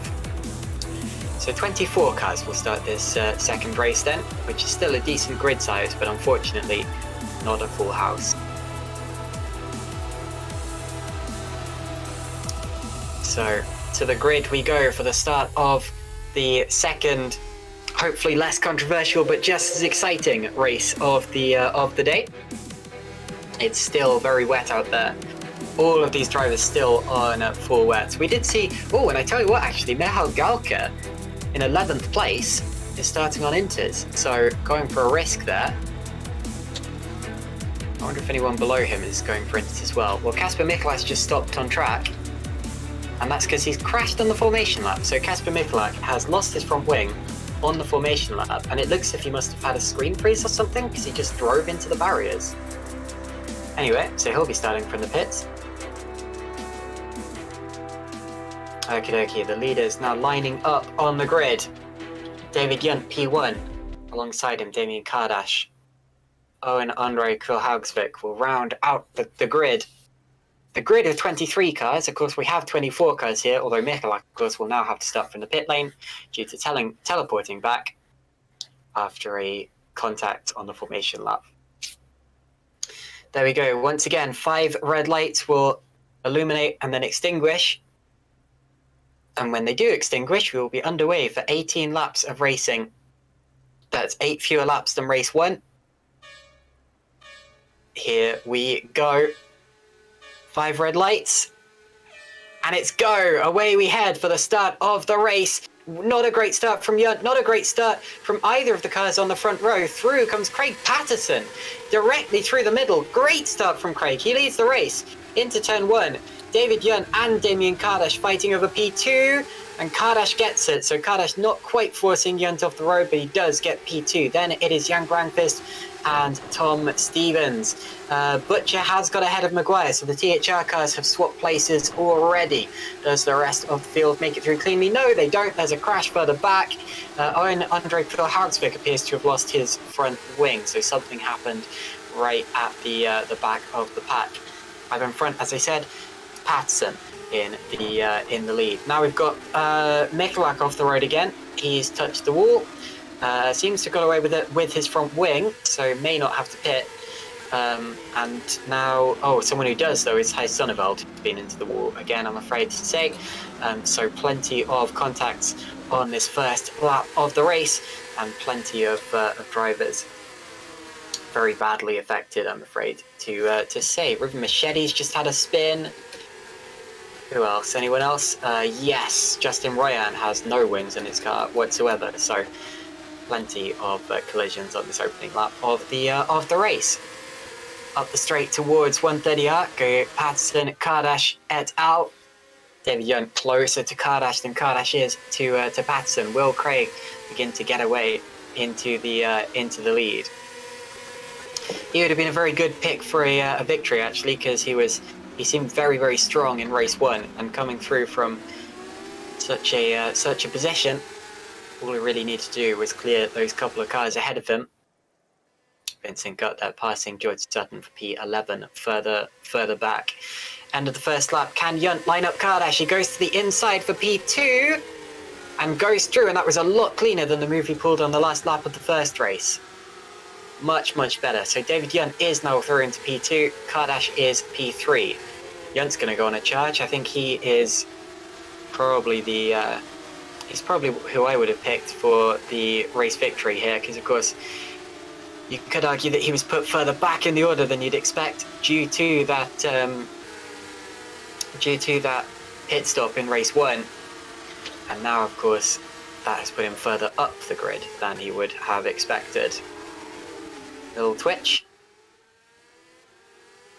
Of course, David Yunt was on pole position for this race, but got a bad start, and now he's having to fight his way back through past Kardash and Patterson. Here's a replay. This is of the start. This is on board with Craig Patterson, who's going to see the lights go out, react almost instantly. He sees the 2 cars ahead of him getting slowly away. Big twitch from Kardash, and he just finds the gap, and through he goes. That was brilliant, through the eye of the needle. Further back, this is one of the drivers who was involved in an incident on the opening lap of the race. Oh, well, there you see it kicking off just ahead of him. Plenty of cars going round, and then he got caught out, I'm afraid to say. It's a lot of contact there. And Ruben Machete has become the first retirement of the race. I saw him having a spin on the first lap, although he appears to have had something more serious and gone out of the race. It actually was that spin that took him out, so maybe he lost the engine or gave up. Anyway, cars going side by side down into turn 1 now. And that was, the 2 THRs just swapped, so Luke Maguire went back through on Chris Butcher. Jan Grangfist also threw it into 4th place here, doing a fantastic job. And Alexander Ragosa now up into P10 ahead of George Sutton. A big sort out on the front straight, as we often get in the first few laps of this race. Craig Patterson's already lapping in the 149s, trying to get from the rest of the pack. And here's a replay of Butcher getting not so great run out of the final corner, and that's what allowed Maguire to get through. Oh, and there's a little touch further back, actually. That was a couple of drivers ahead of them losing time, losing places. Good Sutton dropping a couple of places as I'm talking. Drop past Andrea Diego or Adrian Diego. I've called him Andre, I've called him Andrea. Sorry, Adrian. And Moritz Kropp got through as well. David Young not allowing Craig Patterson to get away into the distance. Further back, something just happened. Car dashing. No, sorry, I'm a little confused by what I just saw there, but anyway.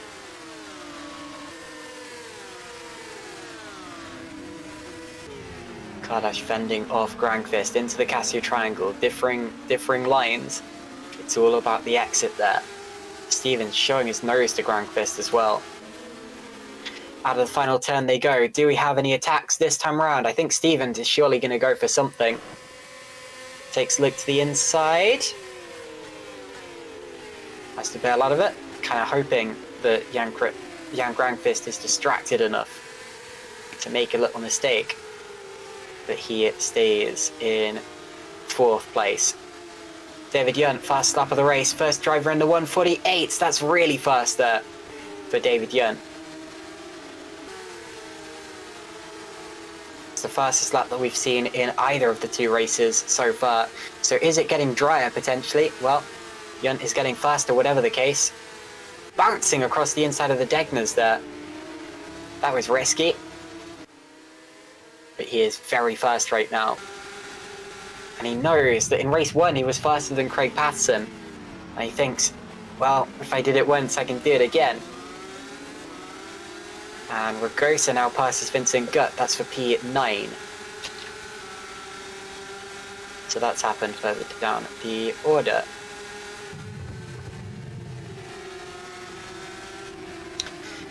Coming towards the end of another lap, we're riding on board briefly with David Young, showing you exactly how it's done around this Suzuka circuit. It's a masterclass of driving whenever you look on board. David Young in the wet, he knows what he's doing. Driver getting out the way of them there, actually. Someone a lap down. Scott Sovic, I'm afraid, has just become our 2nd driver to retire from this race. Probably due to an accident, judging by the conditions. It appears he was racing someone, actually, so I hope there wasn't a collision. Nope, looks like it was a disconnection for David Young, I'm afraid to say. Not David Young, sorry. Sorry if I shocked anyone there, but Scott Sovic. Justin Ryan also in the pits without a front wing, as he was on the first lap of this race.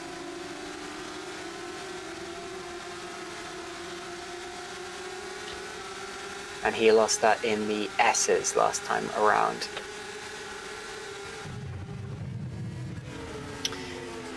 We're looking at a ferocious battle. Tom Stevens. Chris Butcher now set in the fastest lap of the race on that last time around. He's just at the back of this train. And Butcher's back ahead of Maguire, look. So the THR guys can't decide what order they want to be in here. They swap one way, they swap the other way. And now Chris Butcher is challenging, trying to catch Tom Stevens for P5. Stevens himself hooked onto the back of Granqvist, as he has been for laps now. The lead is now separated by less than half a second as well. Yunt right there. Yunt on the back of Patterson. Granqvist and Stevens look like one car through 130R. Now, Yunt and Patterson, does anything happen down the start-finish straight this time around? They both get a decent exit to the final turn. No DRS in these conditions, of course. And Yunt is too far back. Stevens might not be. Oh, keeps his nose in. Oh, that's risky. Oh, he touches Granqvist. And they both stay on the road. They're still side by side into the S's. Oh, they touch again. And Stevens does find the line. That was robust. In the background, the THRs once again going at it. Very robust driving from Stevens. He was going to find his way through, even if he had to feel his way through that. Butch's fastest lap was in the 147s. It's definitely getting faster out there. Here's a replay of that move from Stevens. Look at that. Most drivers would have bailed out long before that point, but he kept it in. Bump.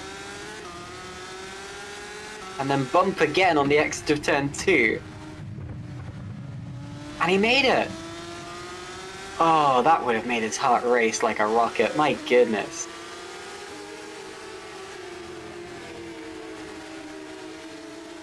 Wow. So, the battle continues. If there was DRS, then pretty much everyone would have it, all the way down to Luke Maguire in 7th place. Of course, with the exception of the leader, Craig Patterson. There is no DRS though. You can only use DRS if you're on slick tyres. Out of the final turn they go. Cross the start-finish line once again. David Yunt still stuck to the back of Patterson. And Maguire once again back past Butcher. He's on the inside. Into turn 1 go the 2 championship leaders. Maguire back through. And runs wide. He runs wide. Maguire off the road. And Butcher's back through again. Excellent stuff.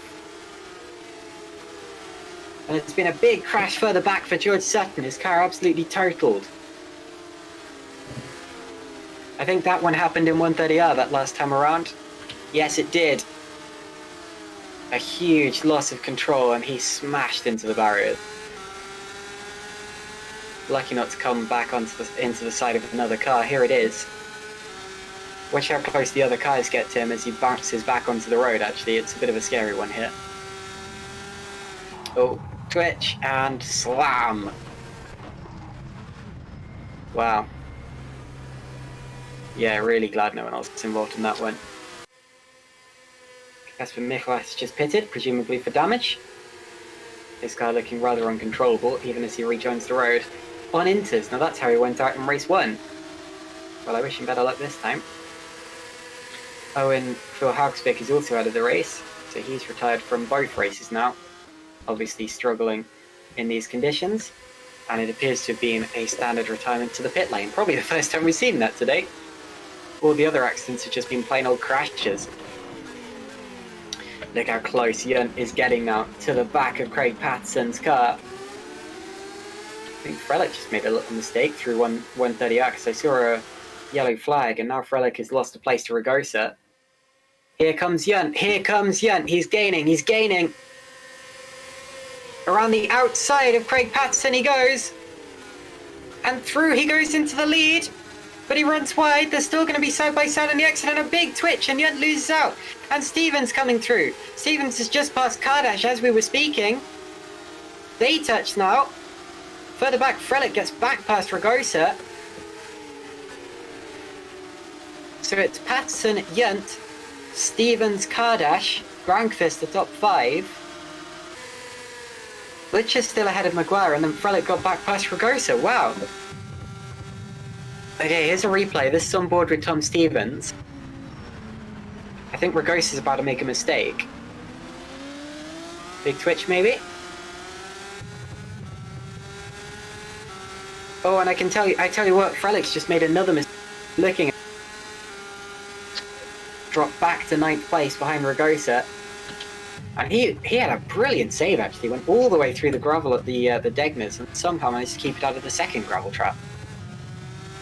Oh, and now Ragosa's made a mistake and let him straight back through again. Wow. And Grankvist spinning. Oh, great save from Grankvist too. Great save. Chris Butcher up to 5th. Luke Maguire up to 6th. Lisa Kardash ran wide and then... And now Butcher's up to P4. And that was in 130R. That was on the outside of 130R. And there he goes, look at that. Maguire follows him through. Ragosa now goes past Frelick on the outside. Those two have swapped places 3 times this lap. You don't know where to look. Down the start-finish straight. Is anyone going to change this time? Yeah, very nearly. Stevens on Yunt. Any of these drivers could win this race, couldn't they? Wow. Oh, and wide. Oh, contact. Off the road runs Maguire. That was with Grangfist and Kardash. Wow.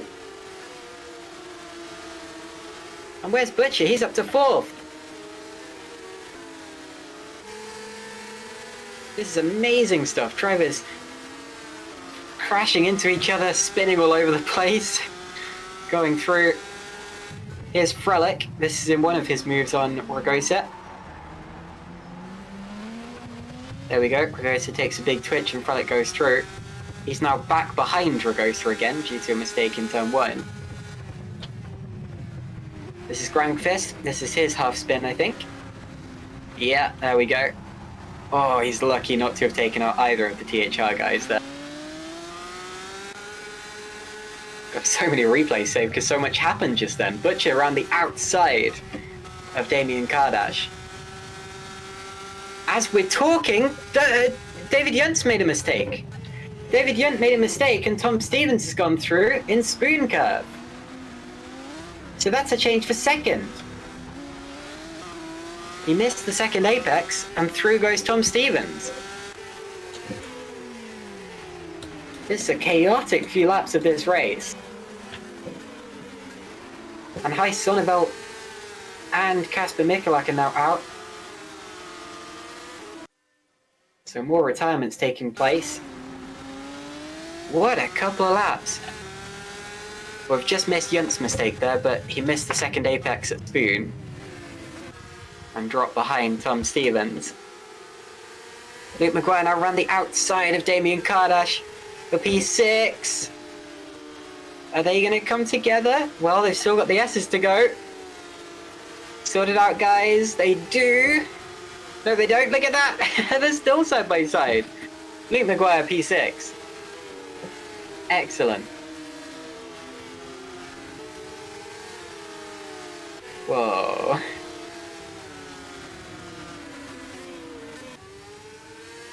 Okay, let me take a quick look back at what happened to some of the drivers who are out of the race currently. But what a couple of laps that was. Well, Sonneveld lost it in the final corner. He crashed out. And then I think Mikulak would have had a very similar accident actually, because he retired at a very similar point in the race. Well, I said he looked like he still had damage after coming out of the pits, and yeah, he had a big crash in the S's. Okie, so 18 cars remaining in this race now, and look at the leaders, look at the leaders! Tom Stevens right up with Craig Patterson. Into the Casio Triangle they go. More yellow flags, but keep looking at the leaders because they are phenomenally close. It's Philip Koenig who's out of the race here.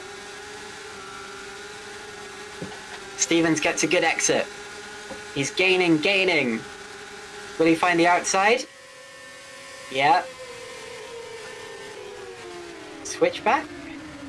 That's a brave one. Speculative slides. Wow, drifty. Further back, Ragosa gets Kardash. Those two, of course, teammates. Fighting for 7th and 8th place. 17 drivers remaining in this race. It's even more of a race of attrition than race 1, because the drivers are getting desperate. Philip Koenig, meanwhile, didn't hit anything, just pulled over and gave up, presumably.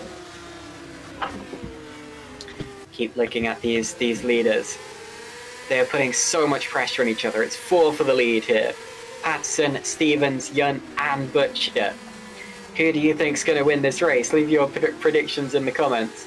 Because with 7 laps to go, they are so close. Oh, Frelick.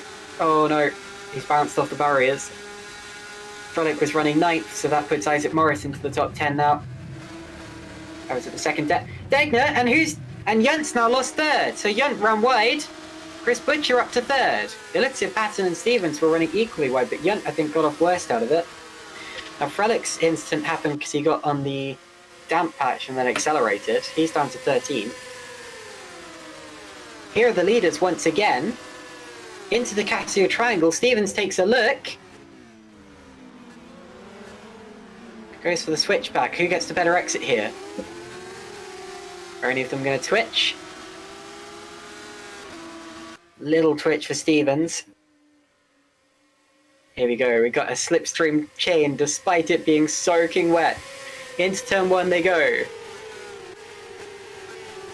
And I think it's going to stay the same order this lap. Oh, Stevens taking a look into the S's. That's not an opportunity. And now here De Vries is out of the race. 15 cars, or 16 cars remaining. Whoever finishes this race is going to get points. Now what are we looking to replay of here? Oh, here's Frelic's spin. Now he is very, very lucky not to have lost his wing in that one.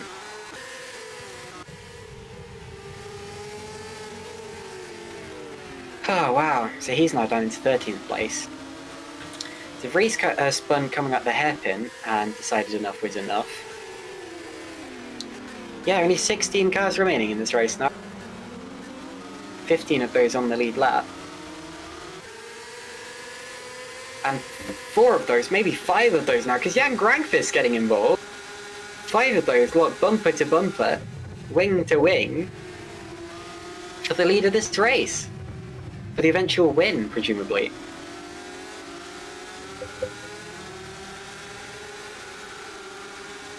Up the straight they go, towards 130R again. Who's going to go for the next move? Tom Stevens, surely. He's looking so aggressive once again. Into the Casio angle. There's no room through there.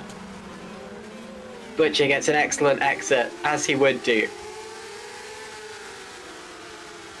The second it looks like it's all going the way of one driver, it can start to go wrong and just swing back in the other direction again. It's like a Newton's cradle watching these 5. Into turn 1 they go.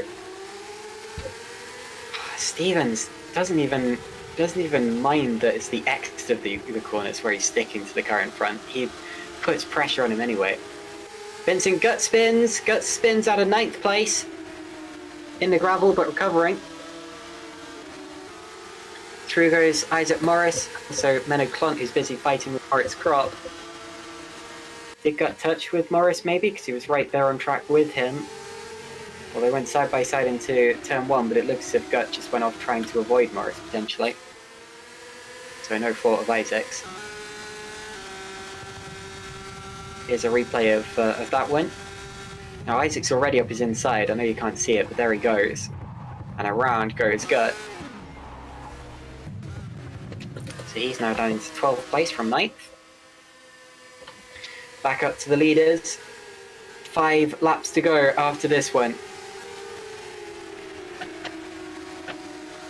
So 5 laps in a couple of corners. Another yellow showing out there on track, and appears to have been maybe Vincent Gutt again.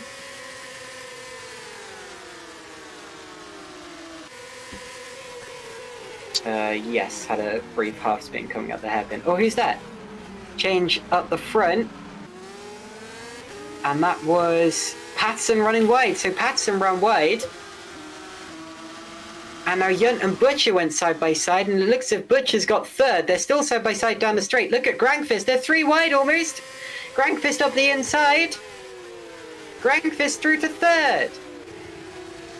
And somehow Patterson's kept second, despite being the one to trigger all of this. So it's Stevens, Patterson, Grankvist, Butcher, Yunt. An amazing bit of opportunistic driving from Jan Grankvist. The gap to the lead now 1.6 seconds, because that's allowed Tom Stevens to get away a bit. Now here's a replay, so watch Patterson going for the move for the lead and then running wide. And that brings these 3 back together. And Grankvist positions his car absolutely perfectly to get... Whoa, and a big twitch. yeah, to get the run, go 3 wide in the wet on the front straight, and get 3rd place. Like I said before, Jan Granqvist is possibly the most intelligent driver out here, because his racecraft is so good. Every time I see it, it impresses me.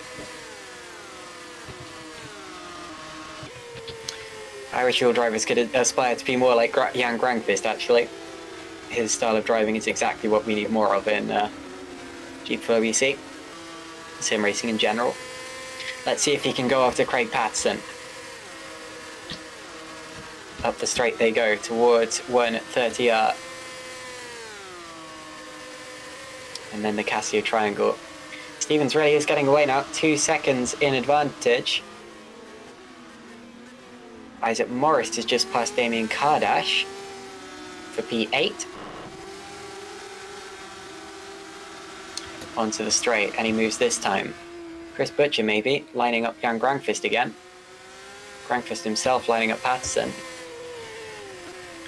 Lap 15 out of 18. It's Stevens leading from Patterson, Granqvist, Butcher, Yunt, Maguire, Ragosa, Morris, Kardash, Clont. Prop, Frelick, Diego, Galka, the top 15. The only other driver still running in this race is Justin Royan, a lap down. And then we have an extensive list of retirements. Fastest lap so far is Michal Galka after his pit stop. I think he made a stop anyway.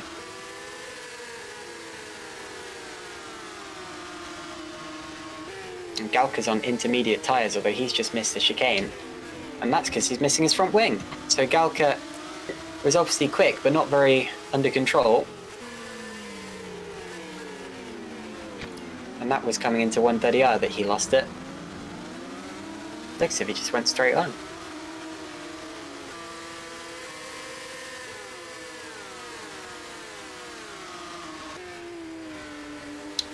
What a race. Actually, I think Galkard had an incident before that. Yeah, Galkard had a collision trying to pass Adrian Diego.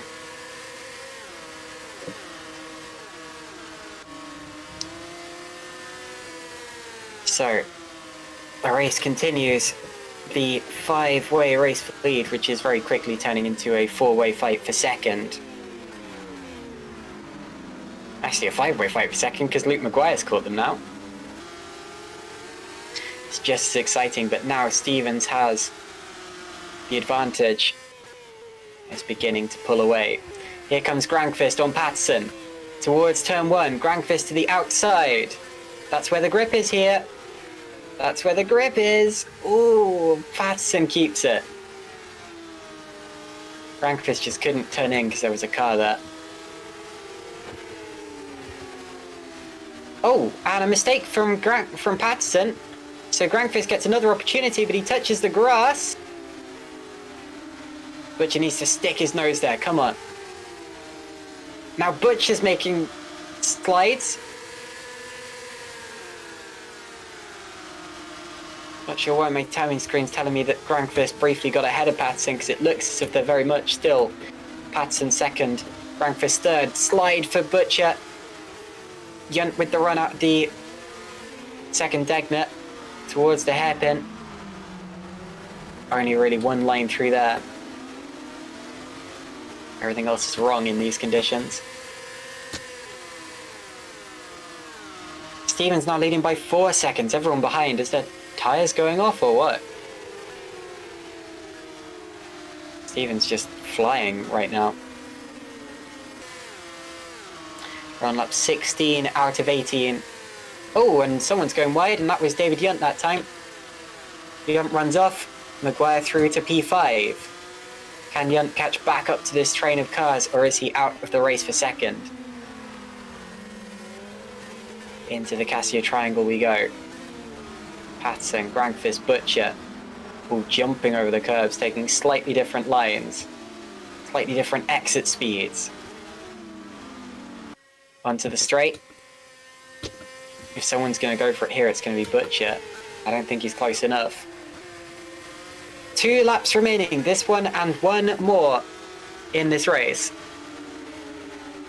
Oh, what an exciting one it's been. This has been a good day of racing.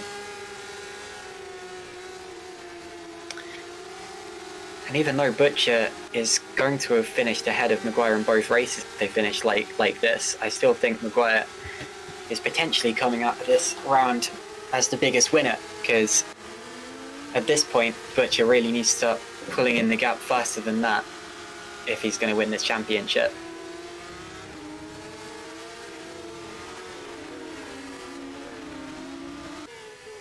So keep it coming. Just a few more minutes to go until we see that checkered flag. Patterson, Grandfist, Butcher, Maguire and Yunt all together. A few other battles in the lower part of the top 15 as well. Mainly Ragosa versus Morris, although they seem to be not locked in absolute combat right now.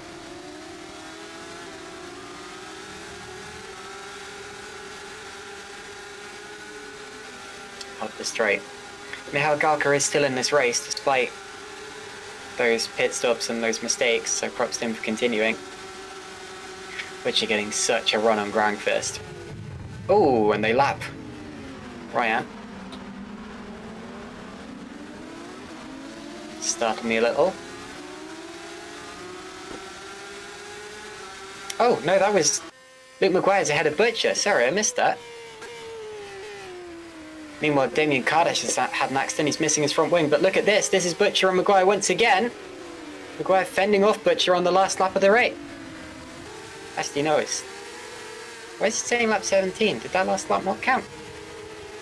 I'm sure it said lap 17 last time. No, okay, now it updates. Sorry. This is the last lap of the race. It's just my timing screen did not update.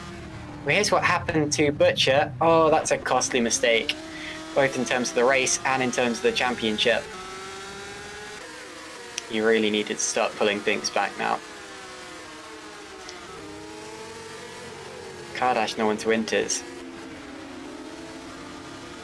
in these late stages, but it's not going to matter much in terms of the race result. His incident happened in the sweeper just after the hairpin.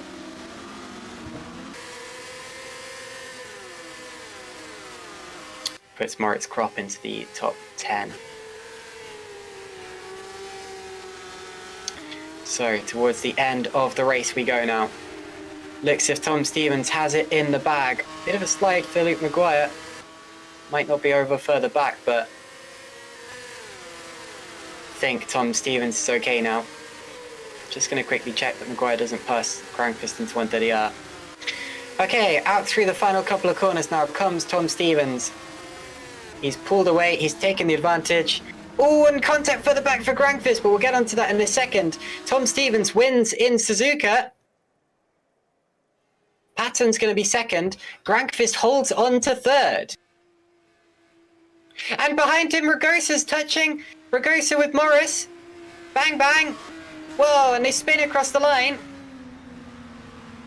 And no, it was... Well, my order's still updating itself. For some reason, it's rather late. It looks as if it was Maguire third, followed by Yunt and Grandfist. Then Butcher, Ragosa, Morris. No, Butcher, Morris, Ragosa. Wow, my timing... And now it's saying Butcher, Ragosa, Morris again. My timing screen is really, really messing up here. But anyway, here's a replay of what happened. This is on board with Maguire. He went for it on Grandfist into the chicane. And what you're going to see is him just missing the corner, going straight on. He really wanted to go for something, but it was a bit too much of a risk. Wait, no, that's not what happened. With my screen telling me porkies. No, that was earlier with Maguire passing. Sorry, this is really confusing. Everything happened in that race. Okay, it appears to me that the order was Stevens, Patterson, Maguire on the podium, and then Grandfist, of course, got all sorts of... Oh, well, there you see it. Yeah, he got hit from behind by Butcher as that happened, and then spun, and that put Maguire up to third. And then Yunt and Butcher, of course, dropped to 6th, so that's devastating for Chris Butcher's championship.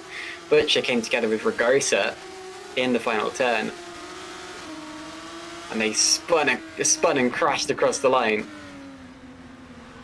What a dramatic end to the race. So let's get the race order on the screen if we can.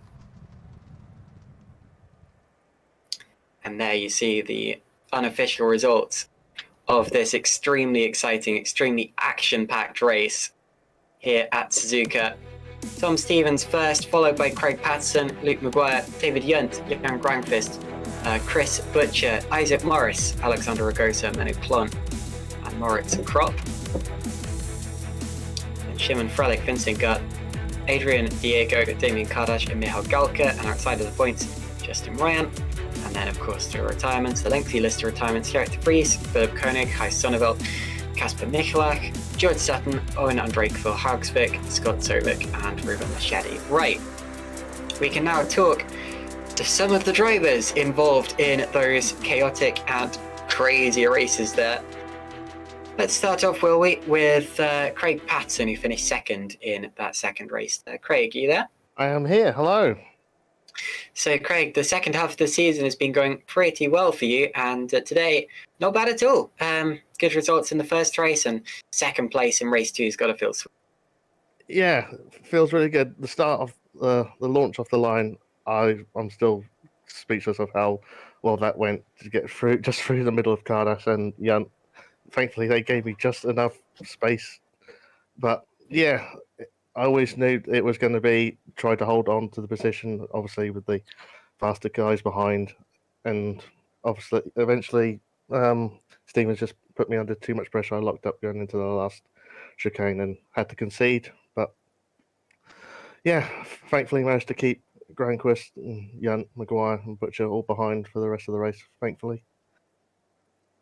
Indeed. Well, it was a fantastic race, but what's it like to have a trail of 5 or 6 cars on your tail like you did for the majority of the end of that race? To be honest, I notice it every now and again in the virtual mirror, but in these conditions, I'm just focusing on my race. I'm going at my pace.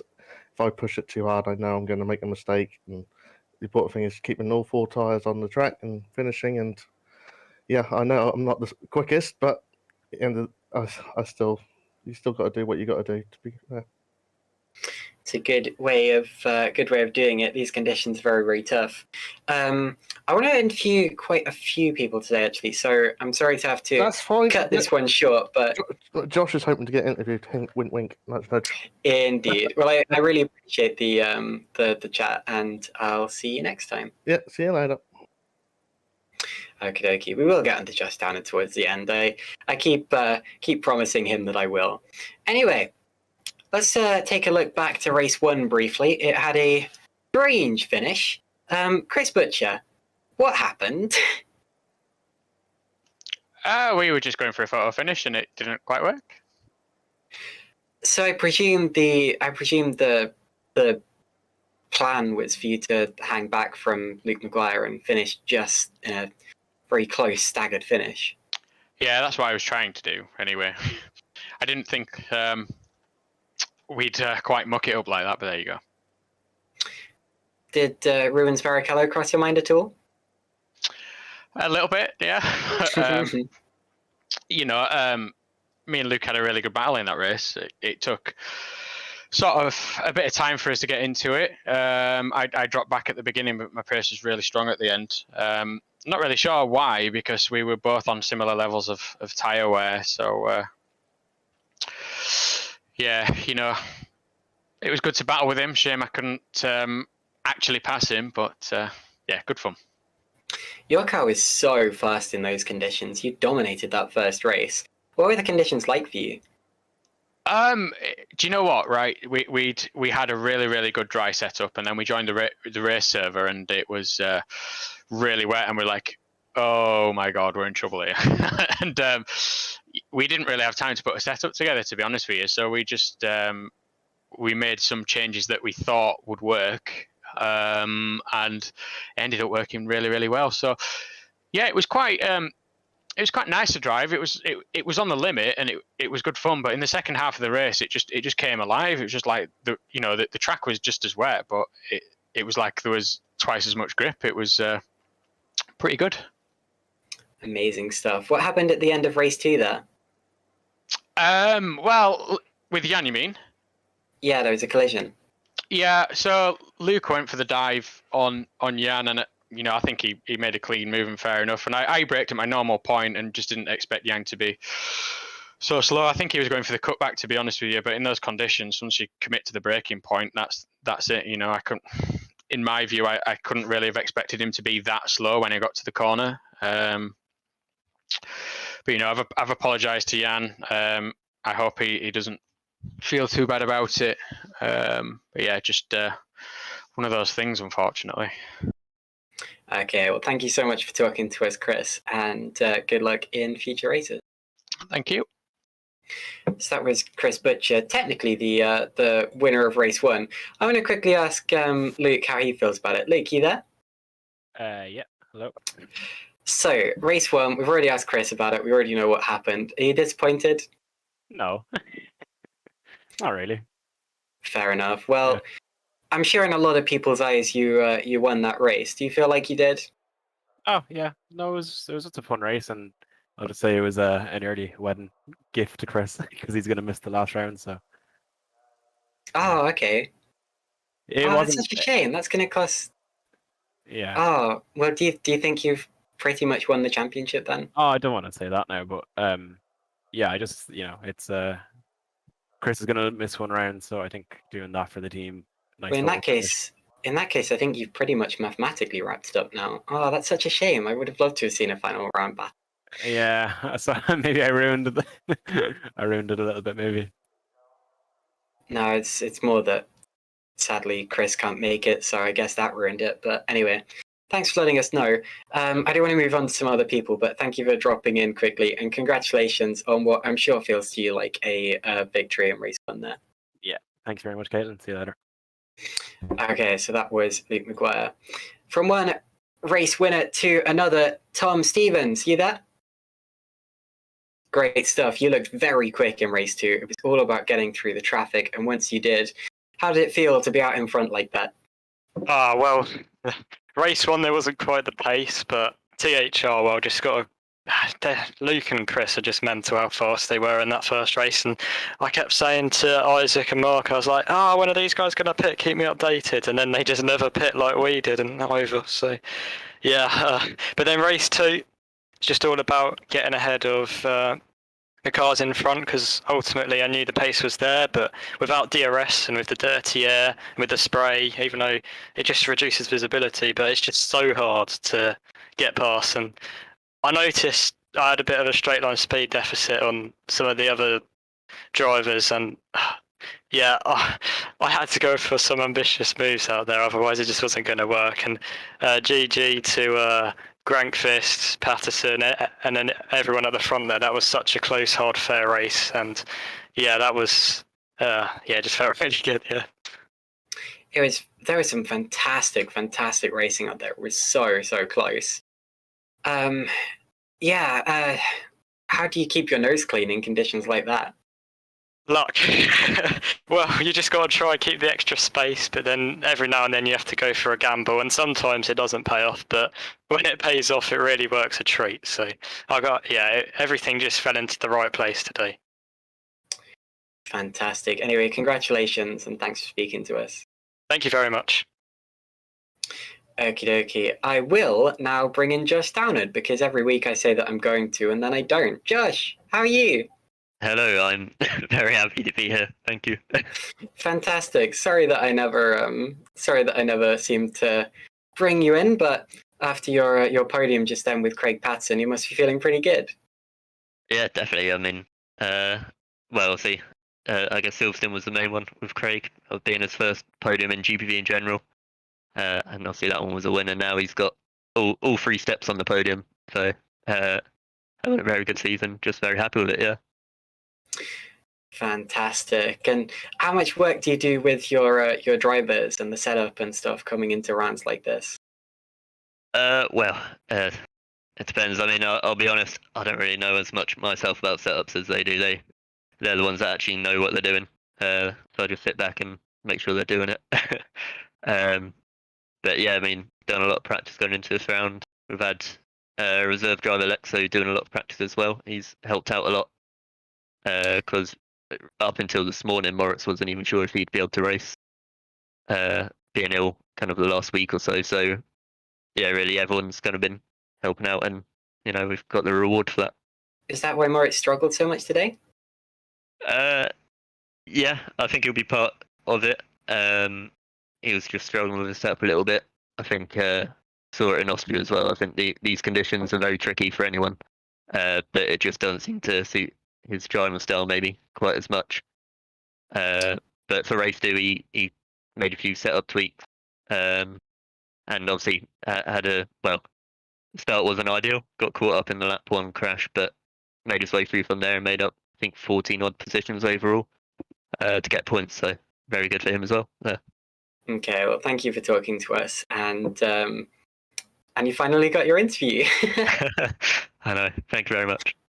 Okay, take care, Josh. Right, I know there are other people in the interview room, but I'm afraid we are running over time now. But thank you all very much for watching this, and thank you to Heigo Poom for streaming as always and providing you with the cameras and the replays and everything of the sort. And we're going to be back next week for some Super League Light and some Super League action at the same circuit, Suzuka. So if you like Suzuka and GPVWC action, then definitely join us for that. And of course, in 2 weeks' time, we will be back with the COTA round, USA, Circuit of the Americas from Austin. So I'll see you then. Good night.